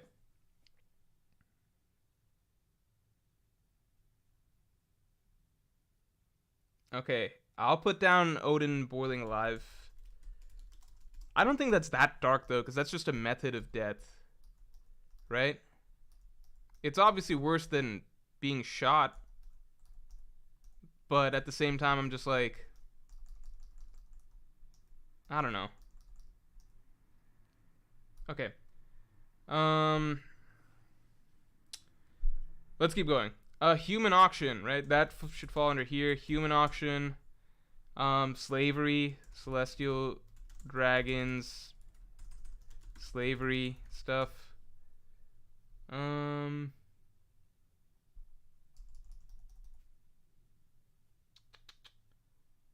Okay, we're gonna go from the beginning of One Piece, right? Quina falling downstairs. Just kidding. Zeph eating his own leg? I guess that's dark. It is dark, it's just that One Piece has so much more that it's like not even the top. Zeph eating his own leg. Brooks' backstory is right here. Brooks past, Brooks' backstory.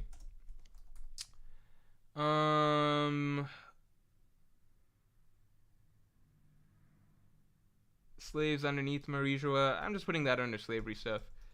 Okay. We're just going down the list here. I don't think anything with Usopp and his mom was particularly dark. I mean, obviously she died. I think Nami losing Bellemere plus working for Arlong plus basically, what, 10 years slavery to Arlong. It's pretty dark.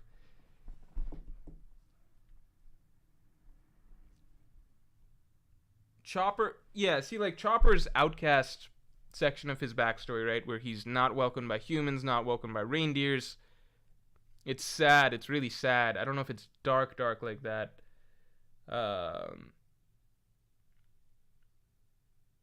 Chopper killing hero look. Yeah, Chopper poisoning his own father. Let's put that.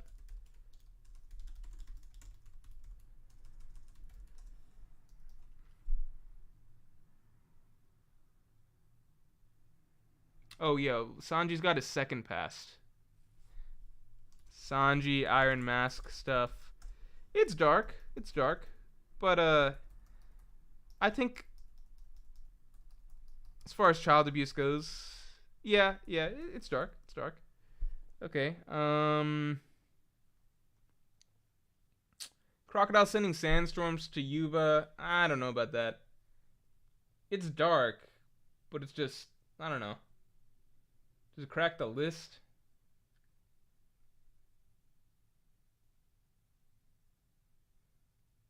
Super Scorpio 12 says Buccaneers extinction and Moria taking people's shadows. I don't think Moria taking people's shadows is that dark. It's actually a huge inconvenience. It's literally less dark than Moria just killing people, you know? Moria's just greatly inconveniencing them. Buccaneers extinction. Yeah, I think O'Hara's genocide falls in line with... Yeah, I mean, we know some races are wiped out. Races wiped out, like Buccaneers. Yeah, continuing on. Mohammed Sadeghi says, instead of Odin Boyle, put the dance to save people. No, dancing for 5 years is one of the least dark things that somebody would have had to do in this story. Zex, it sucks. It's embarrassing. It's definitely embarrassing. Zex545, thanks for the 2. Who had a worse childhood, Robin or Kuma? Okay, Kuma clearly had a worse childhood, right? Up till the moment that Kuma was... It's tricky. Robin had a worse overall life up till she met the Straw Hats. No, that's not true. Robin basically never had a happy moment in her life till the Straw Hats, right? Because her childhood was really shitty, and then the O'Hara incident happened, which was beyond traumatizing, lost everything. And then for the next 20 years, her life was basically living hell with every single person trying to capture her, kidnap her, turn her into the world government. She had no friends, blah, blah, blah, blah, blah. World hated her, yada, yada, yada, right? Kuma had a how to put this? I guess Kuma had a worse, if you're comparing their first stretch of life, like birth to first major incident, right? Kuma's is worse, because Kuma was born into slavery, was a slave for the entire first X number of years, I forget, 8-10 years of his life. Mom dies, dad dies, he tries to run away, slaves bring him back. Kuma's life is clearly worse than Robin's up to that point in time. Because Robin, up to that point in time, she's on the island, but she's still got, like, parents. Her parents are just mean to her. There's kids on the island that call her a freak and stuff like that. She's more of an outcast, but it's not like she's a slave, right? Kuma's life clearly worse than Robin's till that point. However, Kuma then gets a golden window, I would like to say, for the next... Forget the timelines. I gotta look at the years again. Kuma gets a nice window with him and Ginny for, you know, some decades or whatever, which is nice, right? He gets that period of time with her, happy with her, gets to be a member of the Revolutionary Army, slowly becomes a hero for his people. So he gets a good period of his life. It's just that then it goes downhill really, really, really fucking hard, and we haven't even seen how bad the rest of the train gets, right? With Robin, it's basically like bad first stretch, then terrible next 20 years, and then things fix when she meets the Straw Hats, right? And from here on, her life's pretty... Once she meets the Straw Hats, her life's pretty much good from there on. So it depends what you mean. Robin basically had a worse like, if you're comparing childhood to childhood straight up, Kuma's is clearly worse. If you're comparing, like, their first 20-something years, Robin's is overall worse because Robin has no happiness. It's, like, shitty to, like, way more shitty, whereas Kuma's is, like, really shitty, but then at least good for a period of time. And then if you're comparing their full lives, then Kuma's is obviously the worst because it's terrible childhood, nice little window in the middle, which is okay, and then absolutely terrible everything else from there on, whereas Robin's recorrects once she meets the Straw Hats. Does that make sense? All right. He was taking all their pain too, but it's not as bad. Like, you can tell that he's ultimately at least happy, right? For the most part. It sucks he's taking their pain, but he's overall happy. Like, you guys got to remember, you can't really get worse than what Robin's life was during that period of time, because Robin was suicidal. She wanted to die. Kuma was not suicidal. He had, like, it sucks that you got to take pain every Sunday, etc. It really is a burden, yada, yada, yada. But you can tell from his state that he is overall the happy, as he says, he's never been so happy. This is the healthiest that he's ever been, like, mindset-wise, physically, etc. He's got friends. He's got a bond with Ginny. You know, it's just, it sucks he's got to take the pain, but Robin's life was basically a willing, like, his life is not perfect by any means, but Robin's life was a living hell for those next 20 years after Ohara. And she wanted to die. She was suicidal. She was going to kill herself, right? Her and Kuma were on different wavelengths there. I think Robin's life was clearly worse. Overall, though, Robin's life gets better when she meets the Straw Hats, whereas Kuma's life seems to just get worse and worse and worse and worse, and he would likely die. So overall, I think no one will top how tragic Kuma's life is, basically. All right. Spent a long time there. Richard Liz says, and possibly raped by Arlong. This is what I'm talking about. Like, once you open the door to saying, like, oh, Boa Hancock, it's implied that this happened to her, even though it's not implied. Then you just go down the rabbit hole of just like, okay, then it's literally anybody that technically could have been raped by anybody was. Arlong hates humans. I don't think he would do that. I think he considers them like a subspecies. So it would be like the same as... I just don't think he would do that personally. Although that's not fair to say, because I think that hasn't stopped certain races from doing certain things to other races before in the real world. But I just don't think that's implied with Nami. Visvim Frog says Absalom Nami stuff is dark. Probably the closest to a sexual assault One Piece went till recently. Yeah, in terms of like actually seeing it, that was it. That was basically it. It is sexual assault. Just not all the way, but Absalom Nami scene. Alright, I just think that Oda didn't portray it as dark as it was. Okay, keeping it going. After Sanji, we've got... Anything really dark happened in Logtown? No. Anything really dark happened in Whiskey Peak? No. Logtown, Whiskey Peak, Little Garden, not really. Drum Kingdom, Chopper's story, right? So Chopper poisoning his own father, we got that down. Skypiea, I think Noland being executed for being a liar is pretty dark.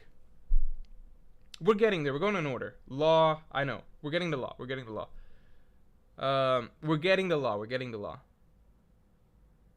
Viola and Dofi. Anything I'm jotting down is stuff that I might forget, if that makes sense. But let me explain the thought process. I'm trying to go in chronological order, but anything that might not be mentioned down the line that I forget, I'm trying to jot down now. So, like, Viola and Dofi's, Dofi... Don't know if I got the right number of letters. But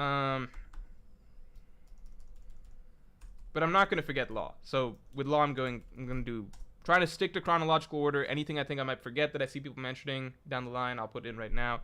Besides that, let's go chronological. Okay, so we're at... Covered Skypiea. Covered... most things pre-time skip. We covered Enies Lobby with O'Hara and everything like that.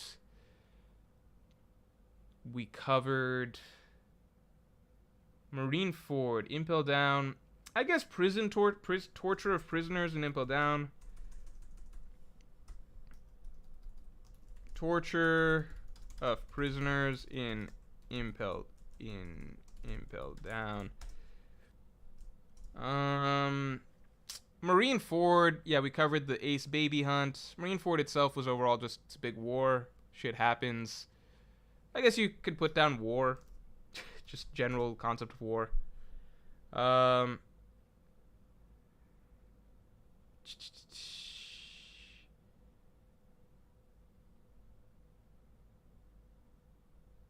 Okay, we're gonna keep moving to post-time skip now. I guess Fishman discrimination is dark.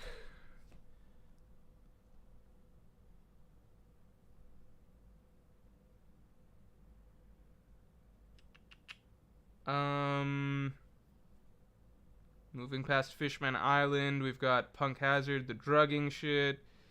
Moving Punk Hazard, we got Dressrosa, we've got the toys and stuff. Okay, let's get to Law. Someone list everything that happened with Law. Oh, Burning of Grey Terminal, I missed that. Yeah. Burning of Grey Terminal / Poor People. Hogback and Sindri. I'm gonna be honest, I don't remember the details of Hogback and Sindri. Hogback was in love with her. Then she died. He dug up her corpse. He infused a shadow into it and made her his slave. Yeah, Hogback and Sindri definitely makes it.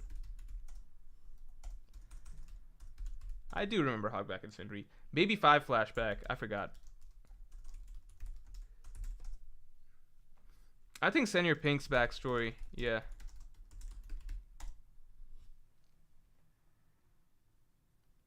Maybe Senor Pink's backstory is almost makes me happy. Not happy, but like, I don't know. He was able to make her smile again. But obviously it's dark. Obviously it's dark. Yeah. Okay, someone list everything that happened with Law. So Law was basically white lead poisoning, lost everybody. I'll be honest, I forgot about him having to escape through the pile of bodies. But white lead, like the lead poisoning, everybody dies. Do we want to put that in Law's shit, or do we want to put that in group events? Because we put O'Hara's genocide in group events. Remix King, thanks for the 5. Based on what you said, Robin had a good life for only 2-ish years. Meanwhile, it seems like Kuma had a happy point in his life for well more than that. Yeah, that's definitely true. I would argue that maybe Kuma's worst was worse than Robin's worst. In terms of like Kuma's like childhood segment, being a slave, etc. I also think the Ginny incident. No, it's hard to compare those two.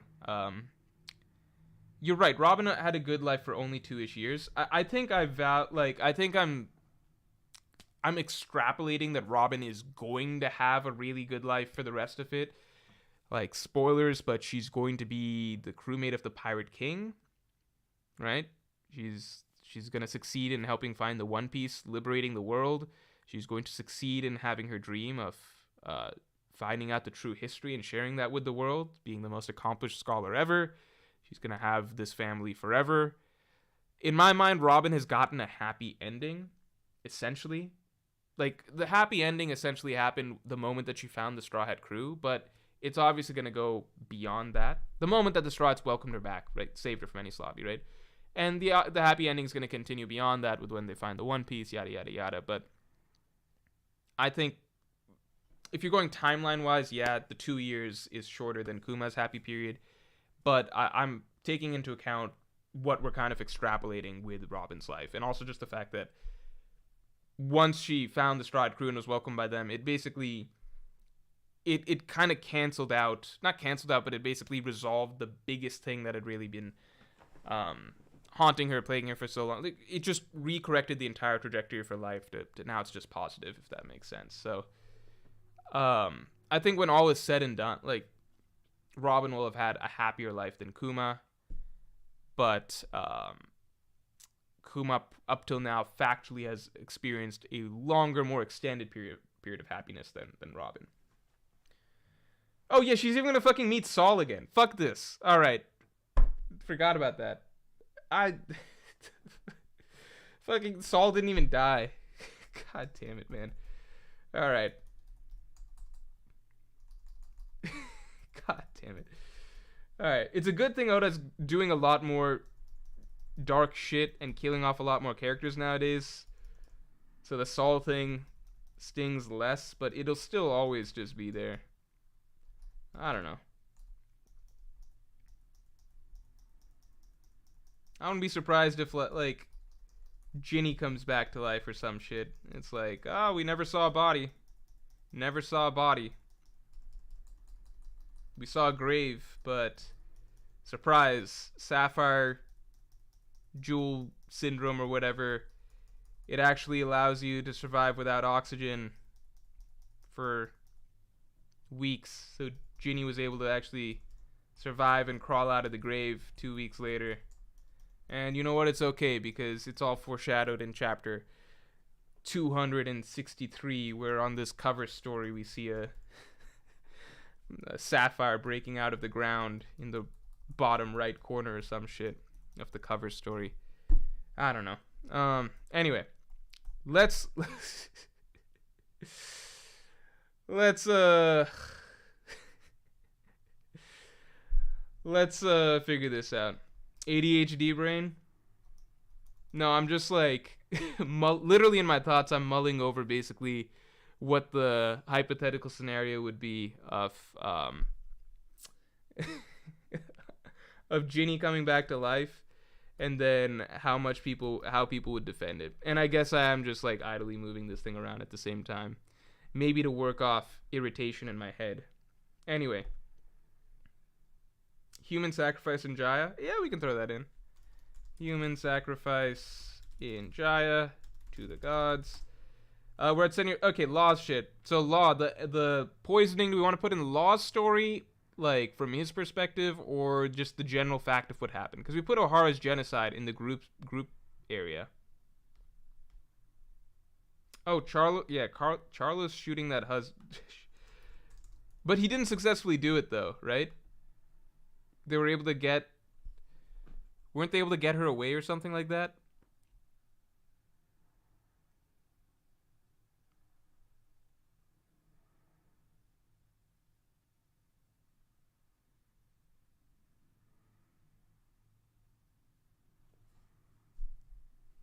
Luffy's Moku's okay. Ice time capsule was a big foreshadow though. The foreshadowing is not the point. That's not the point. I got to do another video of this. I'll do another video when Saul shows up. The foreshadowing is irrelevant to how the scene was written.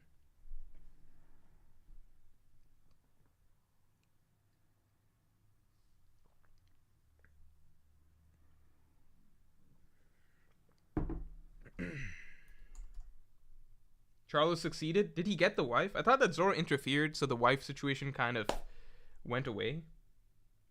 Did Charlo succeed in taking the wife?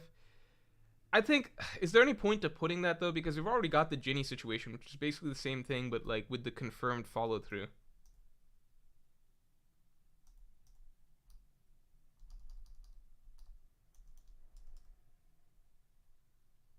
It's also not really what foreshadowing is, but it's not the point. I get what people are saying with that, but it's not the point either way.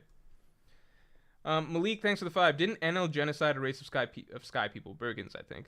Yeah, and this is one of those things where it's basically like, this is what I mean, where it's how much does the execution matter? Because O'Hara's genocide is something that we see and experience, and it's very brutal, right? But the Skypiea genocide is just something that we hear about, which doesn't carry nearly the same weight. So, I mean, if we're being technical, the Skypiea genocide should be right up at the top with O'Hara's genocide. But it's just something that we kind of, you know, I don't think anybody's like, oh man, the darkest moments in One Piece. Remember when the fucking island of Birkins was destroyed, you know? Jake Jones, thanks for being a member. A Yonko tier member for 8 months. Saul being alive is ass. Stay well, Mr. Morj. Thanks, I appreciate it, and I agree. There'll be another video on it when the time comes. Remix King, thanks for the 5. What the fuck? With that logic, Robin can see Saul die right in front of her before getting the chance to meet him. Kuma goal of seeing / helping Joy Boy can also be... I don't understand this comic. The comment. Alright. What the fuck? With that logic, Robin can see Saul die in front of her before getting the chance to meet him. So she... Okay. So you're saying that Saul... I don't understand the second half of your comment, the Kuma goal thing, because it just says Kuma goal of seeing / helping Joy Boy can also be, I don't know. But Saul, okay, Robin can see Saul die in front of her before getting the chance to meet him. So you're saying that's something tragic that could happen, hypothetically. I see that, but I don't know. That's gonna happen. I don't get it. Planet SB Rex is Luffy having to cook. That is funny. I'm gonna leave the Birkins thing out. I'm gonna leave that out.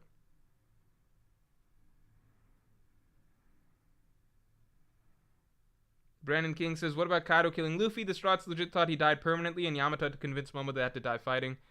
That only lasted a few pages, so I'm gonna leave that alone.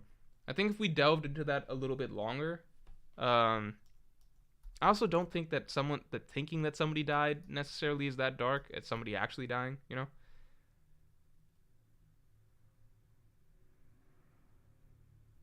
Alright. Yeah, let's talk Law. Law, we're still trying to figure out, where are we putting the lead stuff? Where are we putting the lead stuff? I'll go ahead and put in, like, Corazone's death scene in. Just kid having to listen to their parent die. Parental figure die. Where are we putting the lead stuff? Doflamingo killing his dad? Yeah, killing your own dad is dark. Yeah, okay, so just reminding ourselves, right? Dark and sad are not the same thing, right?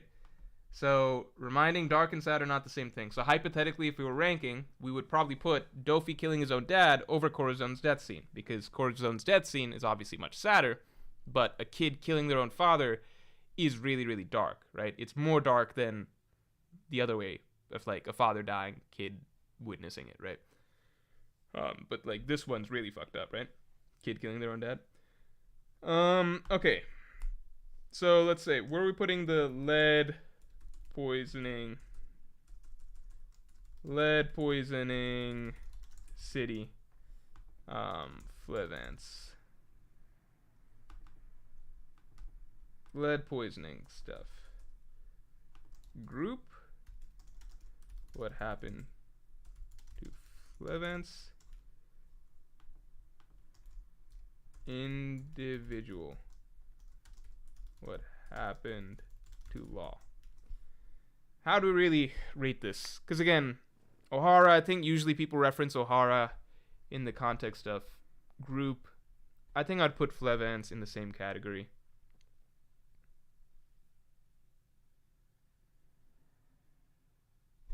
Mink, in the meantime, I'll go ahead and put in Mink torturing. Raizo Dono is safe is to date one of my favorite moments in One Piece. I feel like the Minks, to me at least, kind of peaked with that. Because around then I was like, yo, I fucking love Inuarashi and Nekomamushi.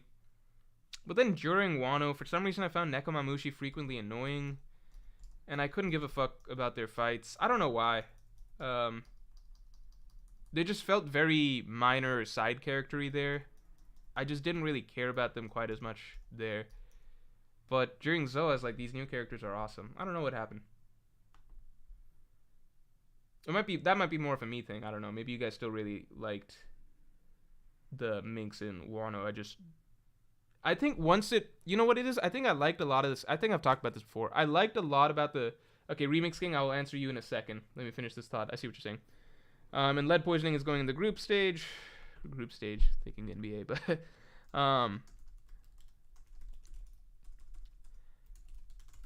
yeah, I think what happened is just I liked a lot of the Scabbards individually. I liked Ashura Doji a lot. I liked Nekomamushi. I liked Inuarashi. But then I think in Wano, it felt like once they just became an ensemble, and this is something I think I've talked about in past videos or at least on podcasts. Once they became just an ensemble, and it was kind of just like they're all just lumped together, and they're all just. I felt like I kind of lost sense of connection to them as individual characters a little bit. Because flip side, I felt like over the course of Wano, I grew to like Kinemon a lot.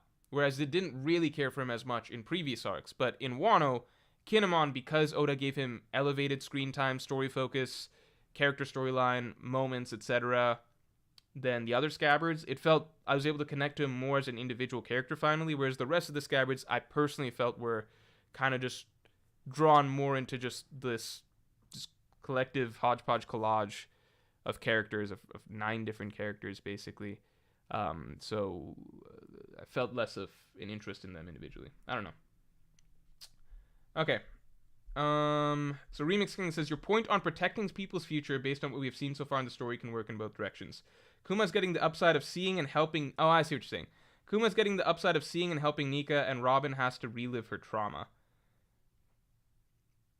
I guess if Saul dies, but do we have reason to believe Saul will die? I think we've got really good reason right now to believe Kuma's gonna die because he's literally physically breaking down and dying. Whereas Robin, it seems like she's going to get to see Saul, and Robin already got the moment of being happy that Saul's alive, right?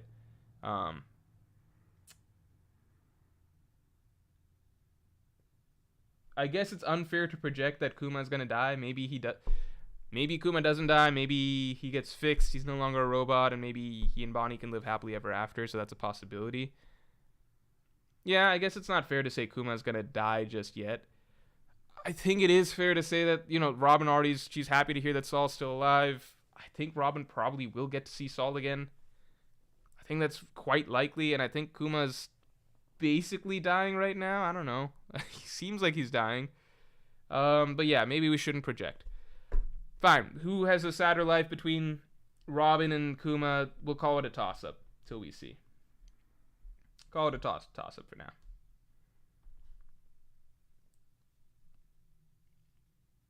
Ramen Stains, thanks for the 5. I definitely think Boa and Viola are examples of sexual assault. Even with Ginny, Oda never likes to straight up say it happens, but let us draw that conclusion. Yeah, but I think that with Boa, you need more to suggest that that's the conclusion.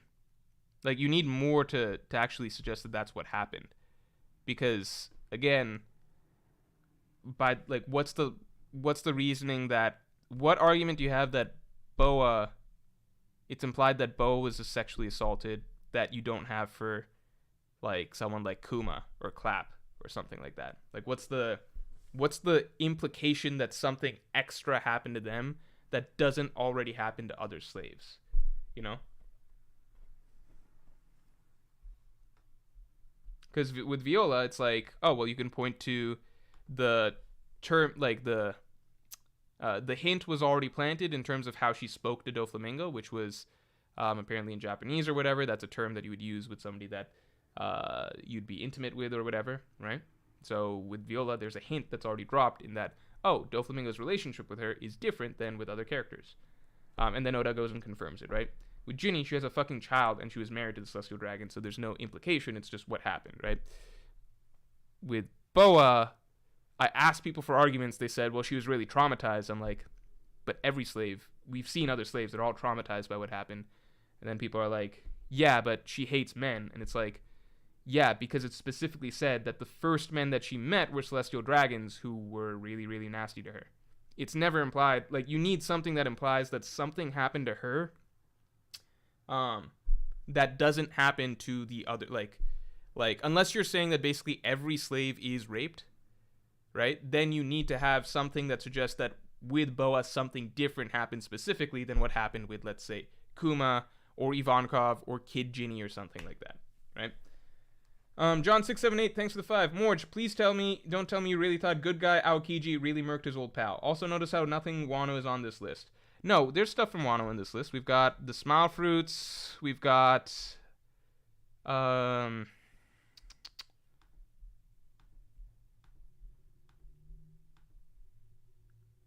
mean, we've got the Smile Fruits. We've got... I think the Smile Fruits are the big one in Wano. And then, I guess, Kaido abusing his kids. As for Aokiji murking his old pal, it's not even about whether or not you believed it in the moment. It's the scene that Oda wrote, which he wrote as though it is, like, the drama and emotion of a character passing away permanently. It doesn't matter if you, like, were able to theorize that, oh, I think that there was a loophole and he was able to escape. It's, did the author try and write a dramatic death scene? A scene that is built on the emotions of a character dying. If the answer is yes, then nothing else matters. Because then it's basically, you're just going for a cheap scene. That's just the way it is. No other authors do this. Ramen Stains, thanks for the 5. Oda missed the chance to name a chapter. Well, some authors, like Fairy Tail, but Oda's obviously a quadrillion times better of a mangaka than, like, the Fairy Tail mangaka. So we don't try and compare to stuff like that. Ramen Stains, thanks for the 5. Oda missed the chance to name a chapter. 100 Beasts Kaido versus 100 Beasts with the Mink stuff. 100 Beasts Kaido versus 100 Beasts with the Mink stuff. Oh, that's true. Also, on the Viola thing, Oda basically confirmed it in SBS. Yeah, but even without the SBS, there's something you can factually point to with Viola and be like, oh, this implies clearly that there was some extra relationship that was sexual in nature between Doflamingo and Viola, because they don't, like, this is how the characters are talking to each other, And that's not how Doflamingo talks to anybody else, right? With Boa Hancock, you don't have that. You need something that implies that something happened to her that's different than happened with the other slaves. If we don't have that, then you can't say that. I think it's definitely very possible, but it's not the same as being implied. Remix King, thanks for the 2. W now can go back to talking about Pokemon / NBA. Yeah, I was surprised. I was like, this is a serious comment from Remix King. He must really feel strongly about this. That's funny. Ramenstein says, disregard my second Viola comment. You addressed it. All right. All right. Moving on. Yeah, we got Jack in the Minx. Minx being tortured for days. All right. Let's rank this shit. I think I am going to have to make a second sheet because it's hard to do the ranking. Because the easiest way to rank on Google Sheets is basically moving the rows around, but you can't really do that with that. Wait, can I lock this column? I feel like I could do that, right? Is that a thing? Lock? Can I lock this column? View more column actions? Freeze? Did I freeze it? Oh, no. Okay. It's up to column C. So what if I undo that?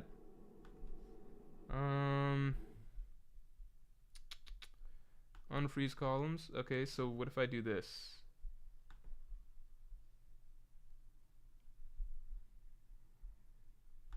Okay, so in theory, if I move this around, it doesn't. What does freezing do? Freezing doesn't do anything. All right. Never mind. We're doing another sheet. All right.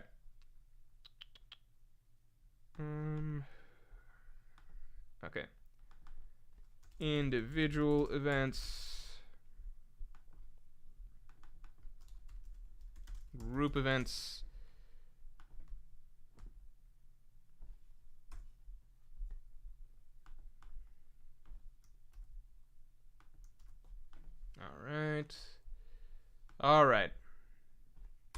All right, let's do the individual events first. I'm going to keep Ginny's thing right up here. I think it belongs where it belongs. I think this is just about the darkest thing that happened to any individual. Fisher Tiger, pretty high up there. Big Mom cannibalism. Cannibalism's really dark, but it's hard to really equate because it's not something that...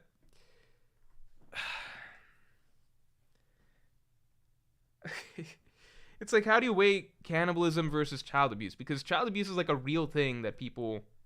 I mean, not all of these have to be things that people you know have actually experienced. Like, I don't know how many people experienced what Fisher Tiger did, obviously, but it's something that's more, at least real-world grounded. Cannibalism is like an offhand thing that happens once in a... Like, there are people that do it, obviously, but it's not like... I don't know. Oh, freeze the row. It's too late. It's already happened. I think even if I froze those rows is the problem. The problem is that I need to be able to manipulate those rows up and down. Take into note, those were kids too. That's true. Big Mom eating those kids also ate kids. That's true. How couldn't that be worse? Yeah, it is darker than... I think I just... have a tendency to view things that actually happen in the real world or are based in, you know, actual problems in society to be darker because you're verging into more just real territory, right? Like, in general, more serious literature, etc., tends to deal with more real problems. And while cannibalism would be a really terrible problem if it was something that we had to deal with hypothetically. Child abuse is something that is actually, you know, something that, you know, is a particular subject matter that more dramatic books, more dramatic movies, etc., more grounded fiction tends to approach. Does that make sense?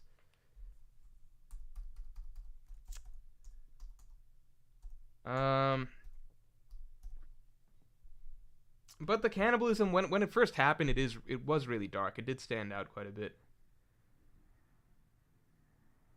Yeah, child eating another child. Okay. Alright, but I'm not putting it above Fisher Tiger. Let's say that. Okay. Brooke's backstory. I think Brooke's backstory is really dark. I still think what happened with Fisher Tiger is worse.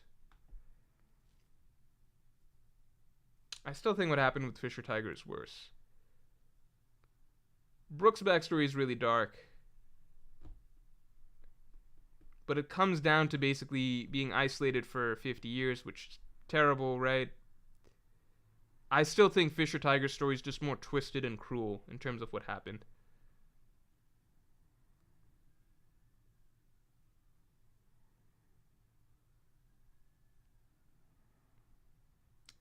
Zeph eating his own... Nah, I think Zeph eating his own leg doesn't rank that high. Nami and Bellemere. I'm going to go ahead and put that up here. The entire Nami Bellemere scene was pretty fucked.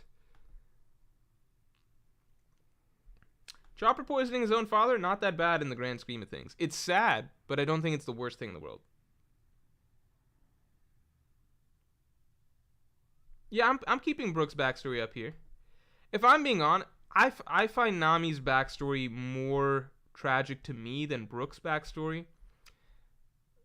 Because Nami's a little kid, and that factors quite a bit to me. Brooke was a grown-ass man. You know? Brooke was a grown-ass man.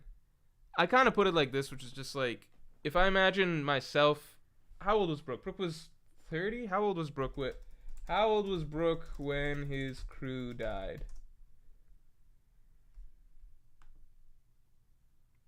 Brooke was 38. So 10 years older than me. I mean, yeah, for me, it's just in general, the idea of an adult, it's obviously terrible. But I'm like, if I had to go through that now as an adult versus like, I don't know, like a little girl losing her mom and then being enslaved by her mom's murderer for 10 years, to me, that's just darker than Brooke. Like, I would trade what happened to Brooke here. Like, I'm imagining that happening to me, and I'm like, that would be terrible. But I don't think that would be as terrible as if, like, a little 8-year-old girl had to have her mom killed in front of her and then was enslaved by the mom's murderer for the rest of, like, for the next 10 years. I think that would be worse. Just because when stuff happens to kids, I view that as just darker, generally. The Ginny situation, like, to me, you got to get really up there to top that. Like, Ginny's situation is even, because it ends in death. There's just so much to it. Fisher Tiger's death and betrayal by humans. See, Fisher Tiger was a slave as well. And his ends in death. But if I'm reading death so highly... Well, I guess it's the type of death, right? We're talking about how dark it is. Right? So to me, this is basically the darkest it gets, right? Sold back, captured back into slavery. Raped. You're forced to have your rapist child. Then you get an illness. Then you're discarded, left to die. I think that's about as dark as it gets in One Piece for any one individual. What happened to Fisher Tiger is pretty fucked. I don't know. Attilio, thanks for the 5. Morj, it's official. I'm meeting and getting an autograph from the author of Undead Unluck at Anime NYC. The author of Undead Unluck is at Anime NYC. I won the ticket. Want me to ask him anything? Oh, shit. Yeah, ask him what his favorite shonen manga is. Ask him which shonen manga inspired him the most. I feel like his answer would be Bleach, based on the way that story is kind of set up. But, yeah, could you ask him that? Quiet says a guy eating his own leg in that high is wild. I mean, it's bad, but I have it above chopper poisoning Hero Look. JWP says, Brooke just dead ass alone for more than most of the rest of the people's lives. I really think it's arguably the worst, especially just on a boat. Yeah, but Nami's, like, Brooke's an adult. Brooke's 38 years old, you know? It sucks to be basically in solitary. It's terrible, but this is the formative, innocent years of your life. Like, this is just a kid, you know? She has no... Like, Brooke's been a pirate for decades at this point, right? He's a grown-ass man. Obviously, it's really bad, but I don't think it's as dark as something like this happening to just, like, a child, you know? Like, little girl, mom shot and killed in front of her, and then her mom's murderer takes her and makes her his slave for 10 years. How's that not worse than Brooks? How's that not darker?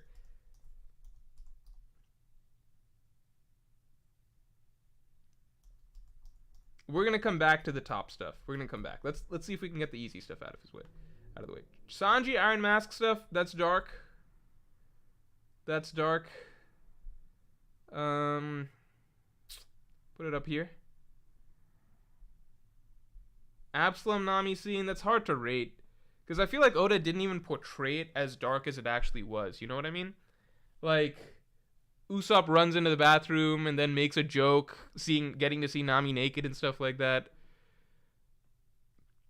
It might be some Japan shit where they don't know exactly the bounds of where something is like sexual assault and not a like the scene wasn't portrayed as a comedy, but it definitely wasn't like some brutal, violent, not violent, but brutal, traumatic scene for Nami the way that it was portrayed.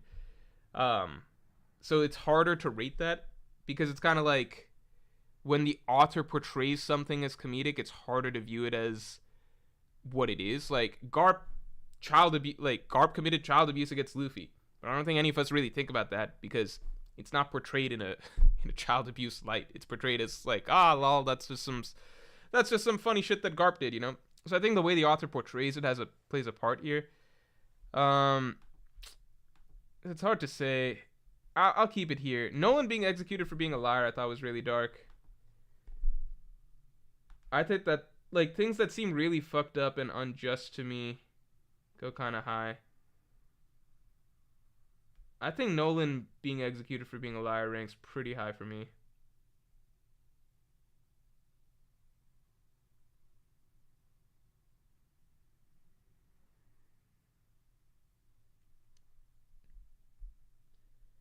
Dofi Viola again goes high. Not as high as Ginny. Not as high as Brooke, I don't think.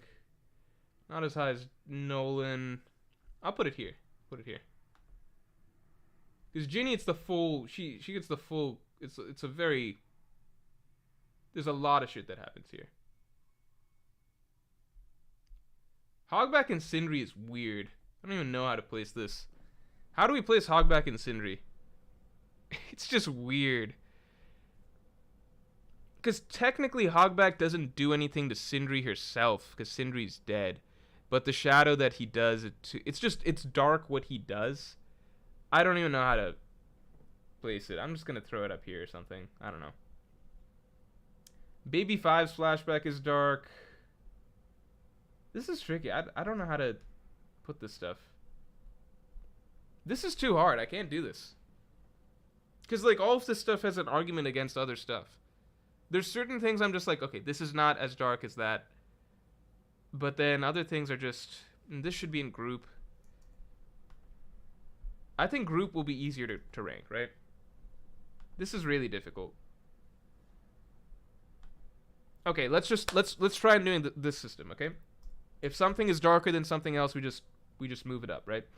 Ginny versus Fisher Tiger. I got Ginny. Fisher Tiger versus the Bellemere stuff. Let's vote. Fisher Tiger versus Nami.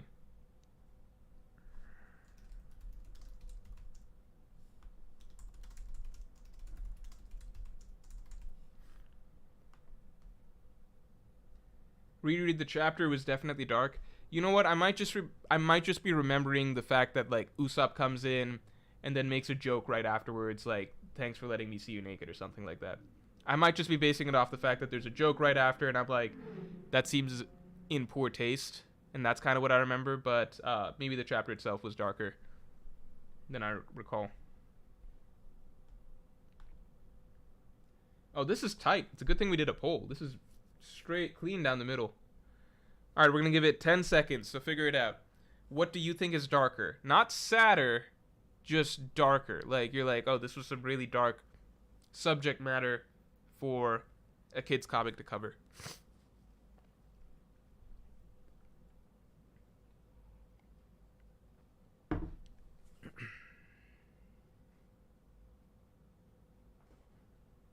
This is tight. All right, I'm gonna give it 10 seconds. 10, 9, 8, 7, 6, 5, 4, 3, 2, 1. People are saying that Fisher Tiger edges the Nami situation. All right. I'm comfortable with Brook being underneath this. This is a personal choice. Brook versus Noland. I think Brook's is darker than Noland's, but Noland's is really dark. I think Noland's is darker than Doflamingo and Viola. Sorry, but Brook's is really dark. Noland's is darker than... I just think having your... I think being killed and having your name basically... Like, being killed while everybody in, like, the fucking kingdom laughs at you, makes fun of you. Your name is tarnished forever. You just go down in history as, like, the biggest liar, fraud ever. And, you know, that's the final thoughts you have before you die. I think that's really, really dark. So I'm going to... Plus, yeah, I'm just going to put that higher. Baby 5 versus Viola. Let's put that. JWP says, honorable mention, the Dofi crucifixion scene is crazy. Yeah, that's true. We could throw that in, too. Let's say Viola versus Baby 5. 3D Table says, if Boa isn't on here, then Viola should be taken out. No, because Viola is much more clearly implied in the story and confirmed by Oda, whereas Boa is basically headcanon.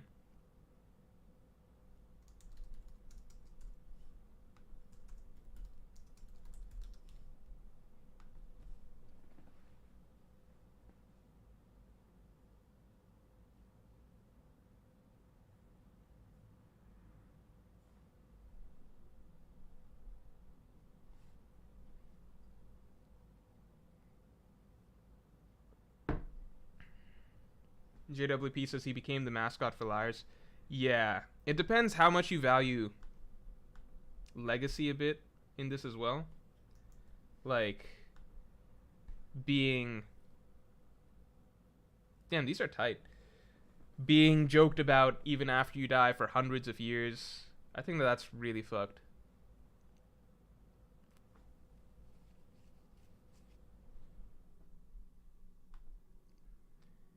This is really tight. Alright, so I'm going to give it 5 seconds. 5, 4, 3, 2, 1.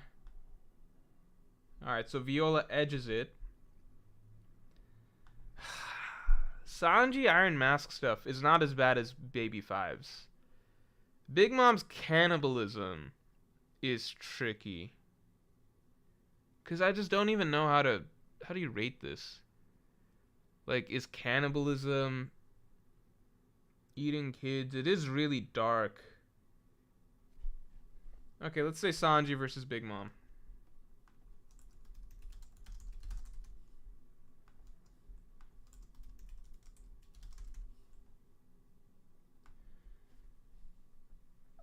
SMX Wing says, thanks for the 5. Zeph's a grown man too. You slacking on Chopper losing the only person that mattered and gave a crap about a 9-year-old. He knew nothing about life. These are not ranked yet. I've only ranked the top ones. So don't take Zeph's placement at all as anything. Zeph will probably go a lot lower. Chopper's will probably go higher.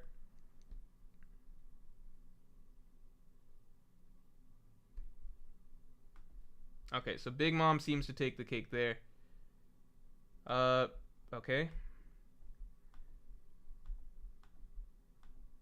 I'm going to go ahead and put Big Mom above...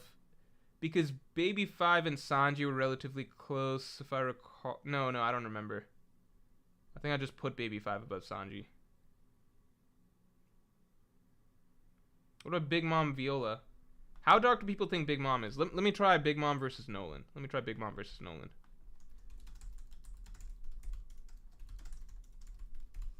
I think... I don't know.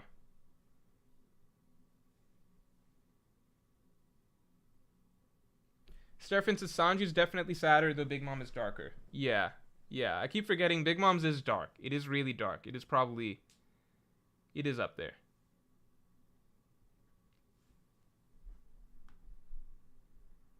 Looks like Big Mom is edging out Noland. Yeah, we're gonna put Big Mom over Noland. Okay. I guess I had it too low. Hogback and Sindri, Necrophilia. Okay.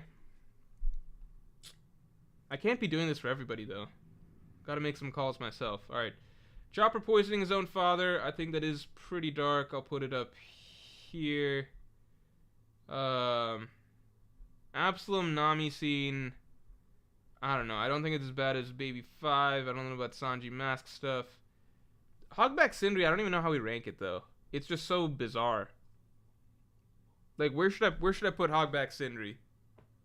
Is it above Viola? Is it above Nolan? Is it above... Where does this go? I think Absalom Nami probably goes below Kaido and Big Mom abusing their kids. Senor Pink's backstory is pretty fucked.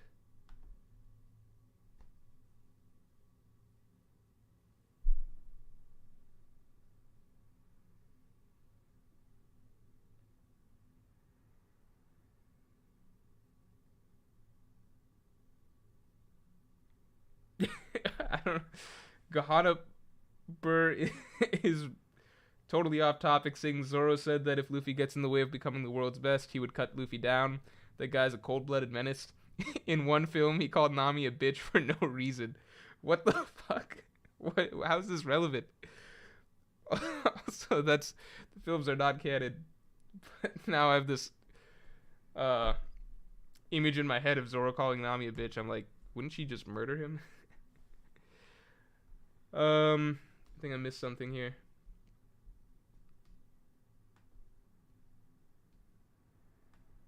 Oh no, I didn't. John678, thanks for the 5. Double standards. Anyone that's a grown ass man shouldn't be that high. Also, how is getting boiled less dark than Brooks' bony ass dying in One Piece? Let me think. Am I being inconsistent here? Probably. Let's take a look.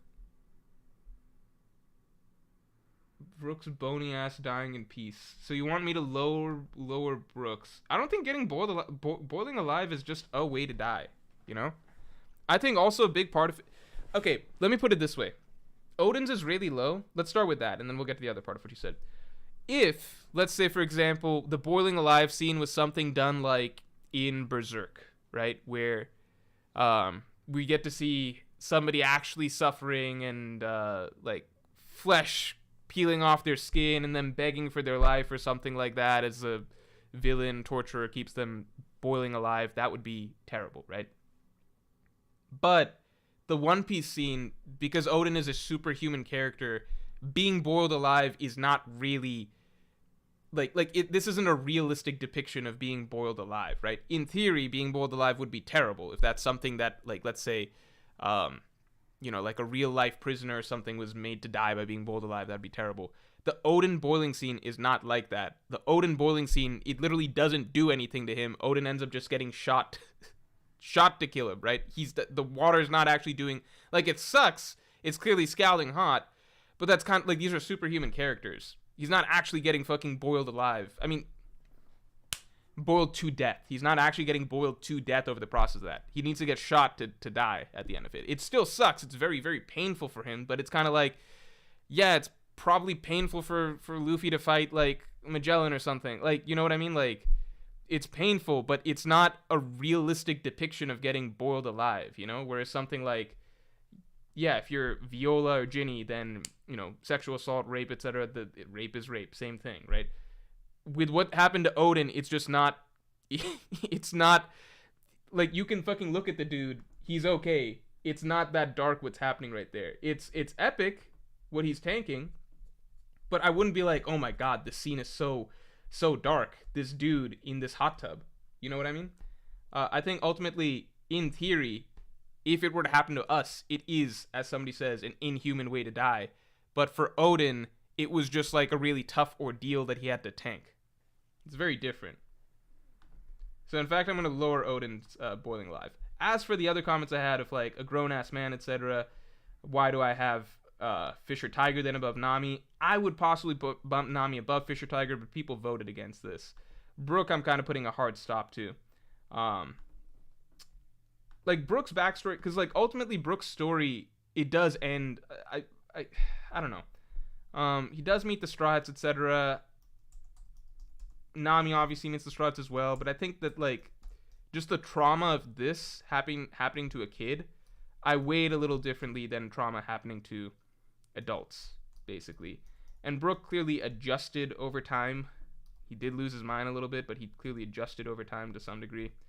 It was sad, but I don't think quite in. I just think that Nami seemed more traumatic to her as a character.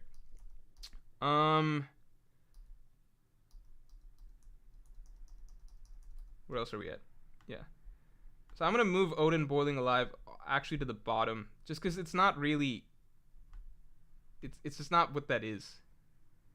It's like in the technical sense he's boiling alive, but in terms of like I don't think anybody who read that scene was like, oh my god, this is so dark. I can't believe One Piece went there. We've seen characters like have like magma punch through the chest and stuff, like like they're just different ways characters are put to death, but I don't think, because they're superhuman characters, I don't think it's quite the same.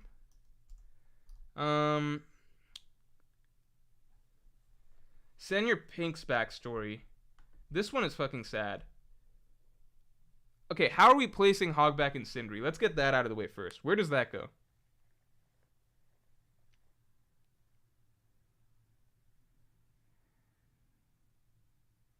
No, we're gonna move Senor Pink up. We're moving through the list to move characters up to where they should be. They're initially put in an unordered order. Where does Hogback and Sindri go? Do they go up? Do they go down? Where do they go? I don't even know how to rate Hogback and Sindri. It's so bizarre. You think it's not that dark? Towards the bottom? Alright, we can move it towards the bottom. I'll keep it above Odin for now. Alright, let me do some simple stuff. Senor Pink is obviously above this, above this. I think Senor Pink's story, it is just a twisted story. I mean, the baby dying, the light going out from his wife's eyes, and her being in a comatose state. It is just a really sad story. I'm gonna put it above Chopper. I also think that Chopper I think Baby. Is Chopper above Baby 5?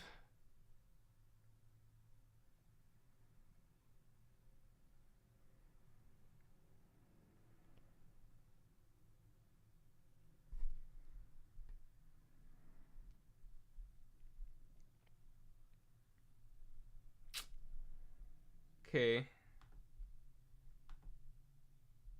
Zeph eating his own leg. I think that's dark.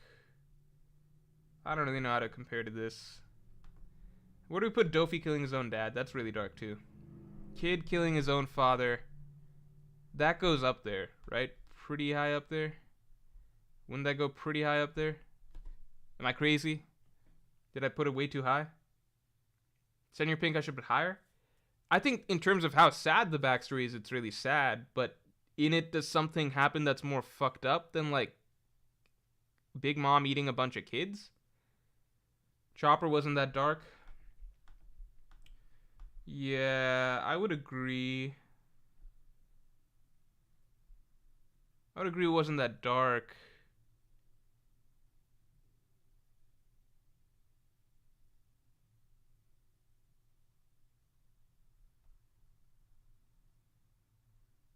You think I put it way too high? Dofi killing his own dad is too high?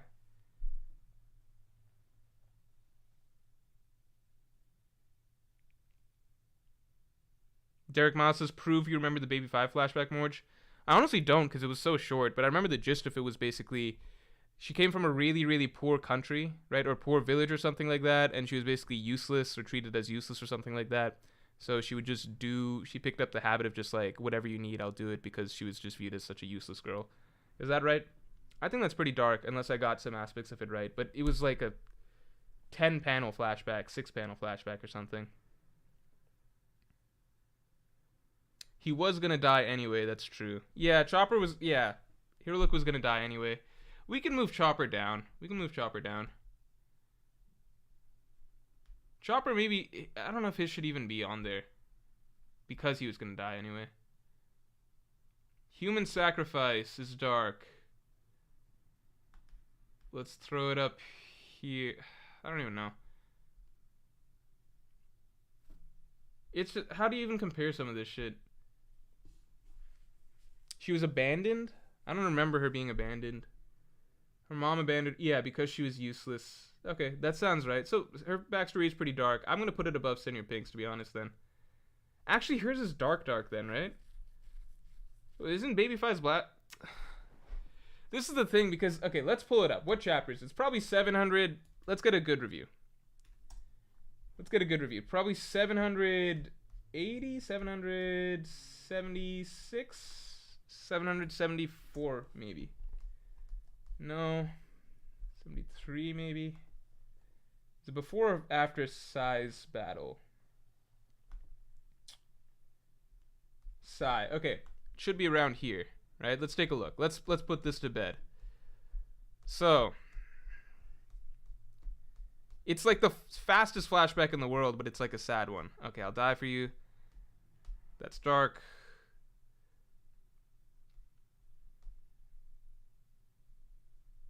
Oh my god. Forgot what the mom's face looked like. This is terrifying.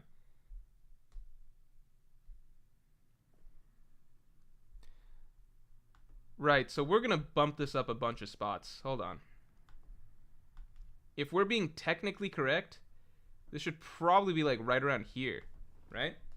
If we're being technically correct. But that's the problem, because it doesn't feel like it's that dark. But in terms of what happens, how is that not just about the worst? Right? Isn't that really high? Because that's, like, you can compare it to, like, Sanji's, and hers is, like, way worse. It's, like, a way worse version of Sanji's, essentially. It's also worse than Nami's, probably. Because Nami's is losing someone that she loved and then 10 years of slavery, whereas Baby Five's is basically being no one ever loving her, and her being abandoned basically like a stray dog, like a dog that you can't take care of anymore, like a stray dog, right? Isn't that it's a really dark flashback. I feel like it doesn't deserve to be here because it's just such a random fucking throwaway set of panels. But technically, it should be at least top 5. It should be top 5. Maybe you got it here. It's definitely worse than Brooks, no question. It also completely messed her up for life. Yeah, then the problem is though that it's treated as a gag for so long, like the "you need me" gag. It's treated as a gag for like 80 chapters. That it doesn't really hit when we kind of like, for me at least, because the reason goes by so fast. It's kind of like Senior Pink's, his gag. It's treated like a gag for so many chapters, obviously, but when it comes time for the flashback that reveals the trauma behind it, we get an extended period of time for the flashback, which and just the tone that Senior Pink is written with afterwards, it makes it all hit a lot harder. With Baby Five, it's like we get this gag for a long period of time. Then Oda throws in like 5 panels of like, wait, but it's actually really sad. And now I'm like, okay, so it is really dark, but it just doesn't feel that way because I don't think we really got the time. I don't know, the time with it. AM says Nolan's story is more sad than dark. Him getting executed without meeting Kogara again. I think the him being executed being a liar is a big part of it. But yeah, I guess it's like, if you were to just tell people these things, right? So we take out the execution, just tell people these characters' stories, right? So there's a section of One Piece where a kid eats a bunch of other kids. That's really dark, right? That should probably go higher. There's a section in the story where there's a kid who's abandoned by her family early on and is constantly told that she's useless because they're too poor to feed her, and so they abandon her. I don't know. They didn't give her a name. She's just the 5th child. It's dark, not sad. It's mostly dark. This is too hard. Yeah, okay. We can move Nolan down. This is darker. This is darker. It's too hard. It's too difficult. What do we have? Is Baby Five darker than Nami's? I think technically. Technically, right? I don't know. This is too difficult. Corazone's death scene. It's a dark death scene. It should probably go pretty high. Should probably go somewhere in the middle at least. I don't know. I don't even know. How do you compare to this? This is too You know what? fuck this. We're moving on to the group events. This is it's too difficult. I don't know how. I feel like group events will be easier, right? Because this is just. It's just. How do we? I don't know. We're gonna do group events. Let's do group events. Maybe we come back to that. Group events, so much easier. So much easier to do group events, right? Ohara's genocide. That's dark. This is dark. This is clearly a little bit more dark than this, right? Citizens versus the toys. I think you'd rather be a toy. No, you'd rather have eaten the smile fruit than be turned into a toy and forgotten about. Kids at Punk Hazard being drugged. Hot take. That wasn't that bad. Worldwide baby hunt to end Ace is Bloodline. That was wild. We're gonna put that pretty high. Celestial Dragon. This is wild. We're gonna put this really high. It's either there with the genocide or no. It's based because it's gonna be genocide either way, but just in a more cruel manner, right? Lucci killing 500 hostages. That's just Lucci shit. Like that's just Lucci shit, right? Slavery. I'm gonna put that here. Torture of prisoners in Impel Down. That's yeah. No. Yeah. Celestial Dragons, general slavery stuff, that goes hand in hand with the human auction. It's like the same thing. It's kind of just putting the Celestial Dragons a bunch. Kusoland Theory says, did I just come to Morj giving up on the stream? No, we're shifting to the easier part of the stream. To get back to the harder part, probably. Maybe. Let's see if we can wrap this part easily. Odin literally got fried alive. No, for people who are forgetting how he died, he was able to tank the boiling. He just got shot afterwards. Getting fried alive, like there's so many fire users in One Piece. That, like in any fight against a fire, like Luffy fucking had to endure that against fucking Kaido for 50 chapters or whatever, with the millions of Borobreaths that he tanked. Right? This is not something special for superhuman characters.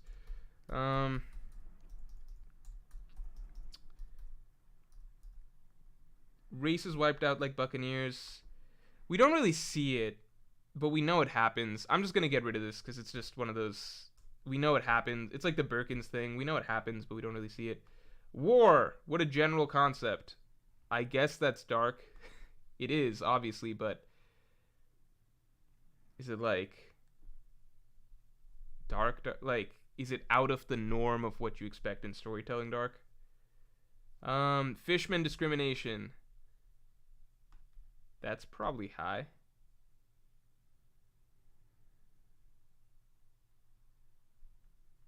How high does Fishman discrimination go? Goes pretty high. Burning of Gray Terminal / poor people is high. Right? This has got to be up here, I think. Right? Just burning a bunch of poor people to death. Lead poisoning and curtailing them off. That's something I could see happening in the real world. I mean, a lot of this is similar to that, but... I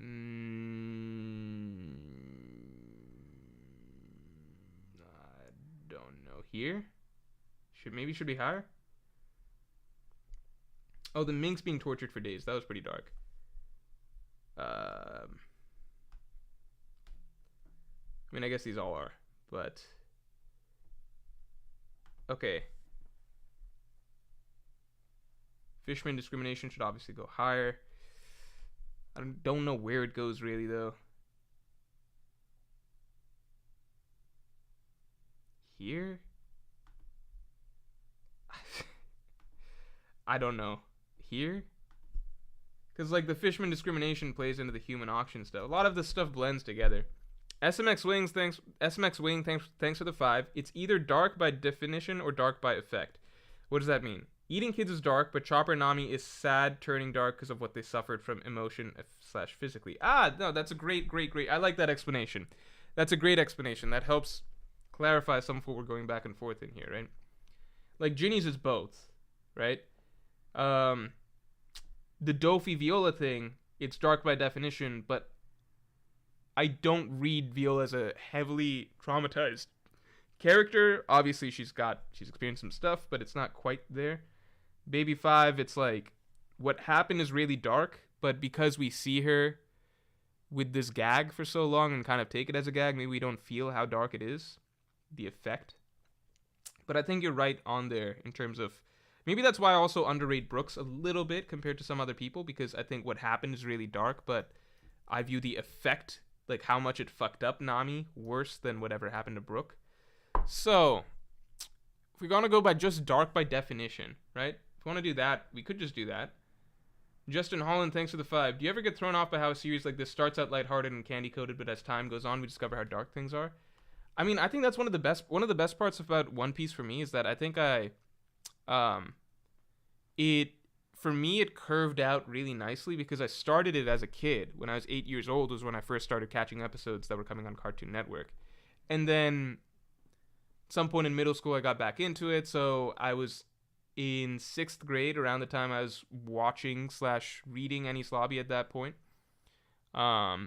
And that's when things get really heavy. And, you know, the story just by high school, that's when I'm hitting Marineford, is like the Saboti Marineford stuff is happening. So we're getting into all of this world conflict, more philosophical issues, slavery, etc.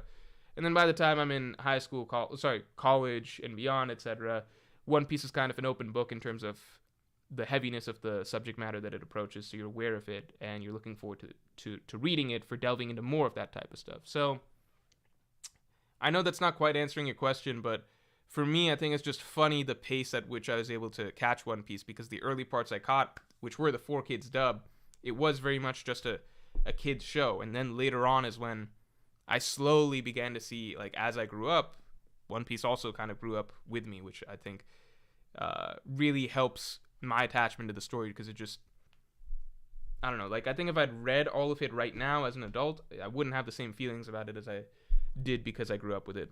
Another series that was kind of like that was Harry Potter, I would say, and I think most would agree that Harry Potter, you know, the first couple books are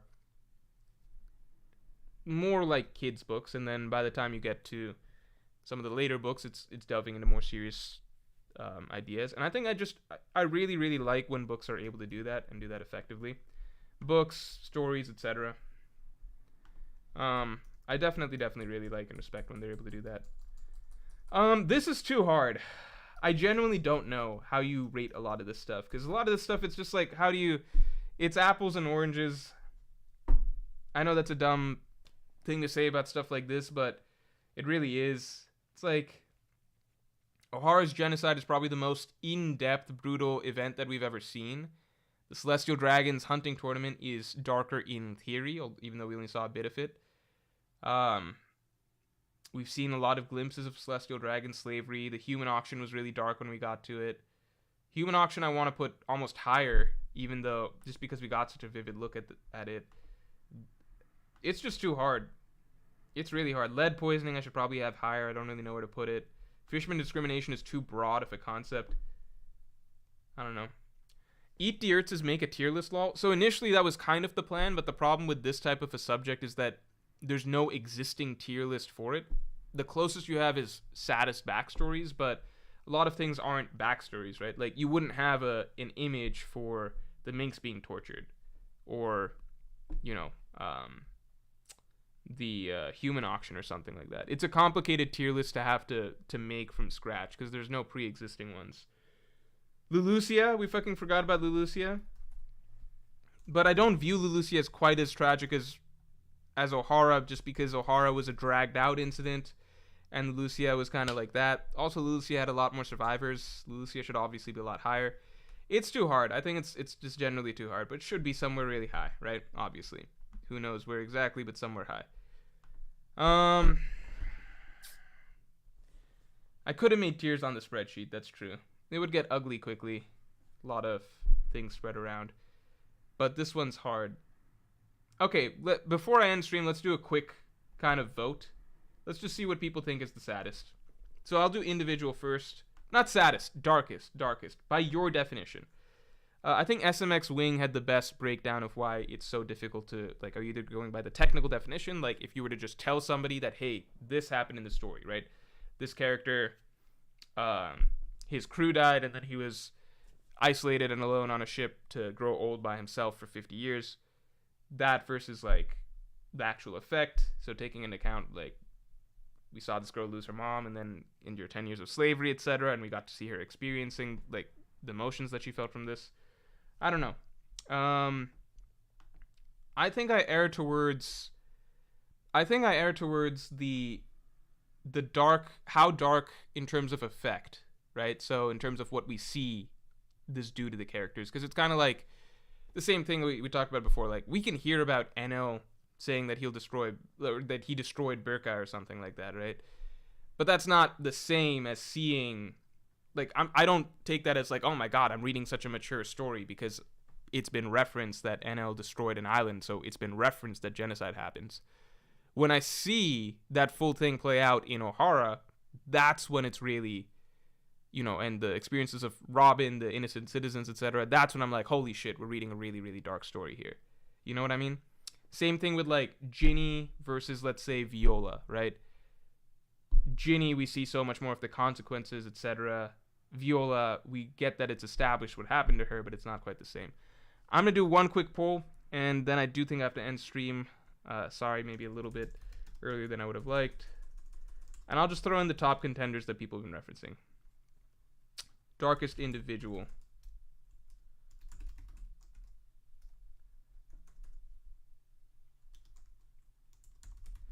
Let's say Ginny. People said Brooke a lot. I think people still like Fisher Tiger in there. I don't know if these are even the top 4, but I can only give you 4. I'll throw Nami in there, but I think people would also like Baby 5 in there. I don't know. Virgil Hawkins, thanks for the 5. Happy birthday to my favorite YouTuber. Thanks. Put this towards the PS5 giveaway. What are 3 of your favorite media analysis videos from other YouTubers?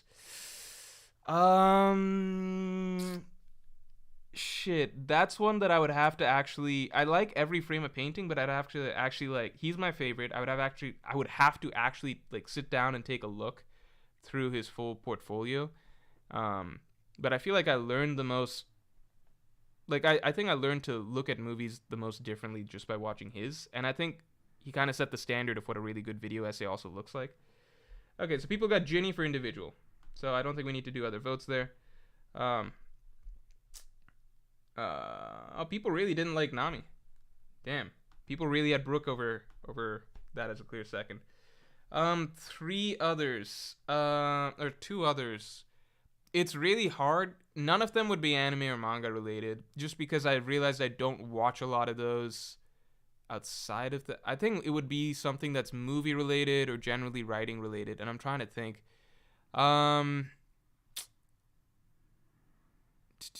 There was one about hold on. There was one by a channel called. Let me see. Yeah, Just Right. They had some really good ones. Let me give an example of one that I recall: Writing Characters Without Character Arcs. That really helped shape my understanding. Like, I think a lot of times when people discuss like what's a good character, and like people might criticize, oh, this character doesn't have development, or this character doesn't have an arc, or no depth, or something, and that always bothered me. But that guy's video really helped break down why that's a poor way to look at it. I need a third, but the tricky thing is that I can think of channels broadly more than individual videos. So it'll probably be like either a few videos from Every Frame of Painting or from Just Right is the tricky thing. Darkest group event. Let's say Celestial Dragon Tournament, Ohara, Genocide. I'll say Gray Terminal burning, and I guess Lulusia. I don't know. Like, a lot of these blend together, because like the Celestial Dragons hunting tournament, it blends into the idea of Celestial Dragon slavery. You know, it's all connected. I could have thrown in Smile Fruits. I should. Did I throw in? I should have thrown in Flevance.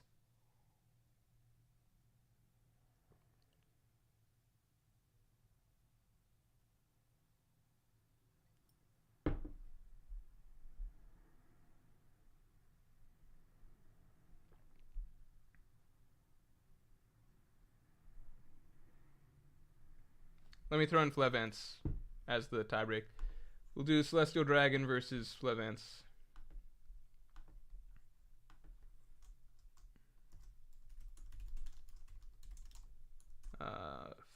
Final vote. Celestial Dragon Tournament. Flevance. And we will call it right after this.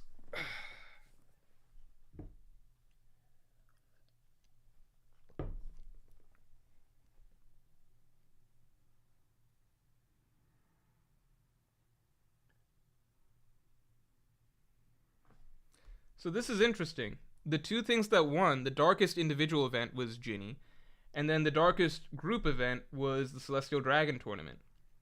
And both those things are happening right now, like in the last three chapters of One Piece. So it might be a little bit of recency bias, or we could also just say that, you know, if we feel good about these picks, even like 2 months down the line or something like that, then I think objectively speaking, we could say that by popular vote, we are in the darkest section of One Piece ever right now. If the two darkest events, both in terms of individual stories and in terms of large group scale calamities, both of those have happened in the last few chapters in this last flashback. It could be recency bias. I do think it could be recency bias, but the voting is somewhat overwhelming. Like, Celestial Dragon Tournament versus Ohara, it got double the votes. You know, I wouldn't be surprised if it's at least a toss-up down the line, and I wouldn't be surprised if Ginny's story, you know, is always still mentioned as one of the darkest things. So, yeah, I think that there's a solid argument that we are in the darkest section of One Piece right now. But it is fresh. You know, I think this is one of those things we can only evaluate down the line, but I do feel like Oda is going to some new places. Like, when we were talking about whether or not Ginny actually might have been raped, and I was just like, I think that is too dark for One Piece. The Celestial Dragons Tournament, I didn't think was too dark for One Piece. It was par for the course. Like, it was things we've seen before: characters killing characters, treating slaves poorly, Celestial Dragons committing genocide. It was all stuff that we'd seen before, and just all put together. The Ginny stuff, it was like, okay, Oda's only kind of implied this, like with Viola in the past. I don't think he would go that far, but he went overboard. Like, not just did that happen to Ginny, but she was left to die after that, and then she did. I think that whole, like, what he actually did with it was even darker than I thought was already probably too dark to have happened to her. So that is kind of wild. But I don't know. All right, guys. Crazy stuff. Crazy time to be a One Piece fan. Probably the best time to be a One Piece fan. And yeah, I will talk to you all later. Thanks for tuning in.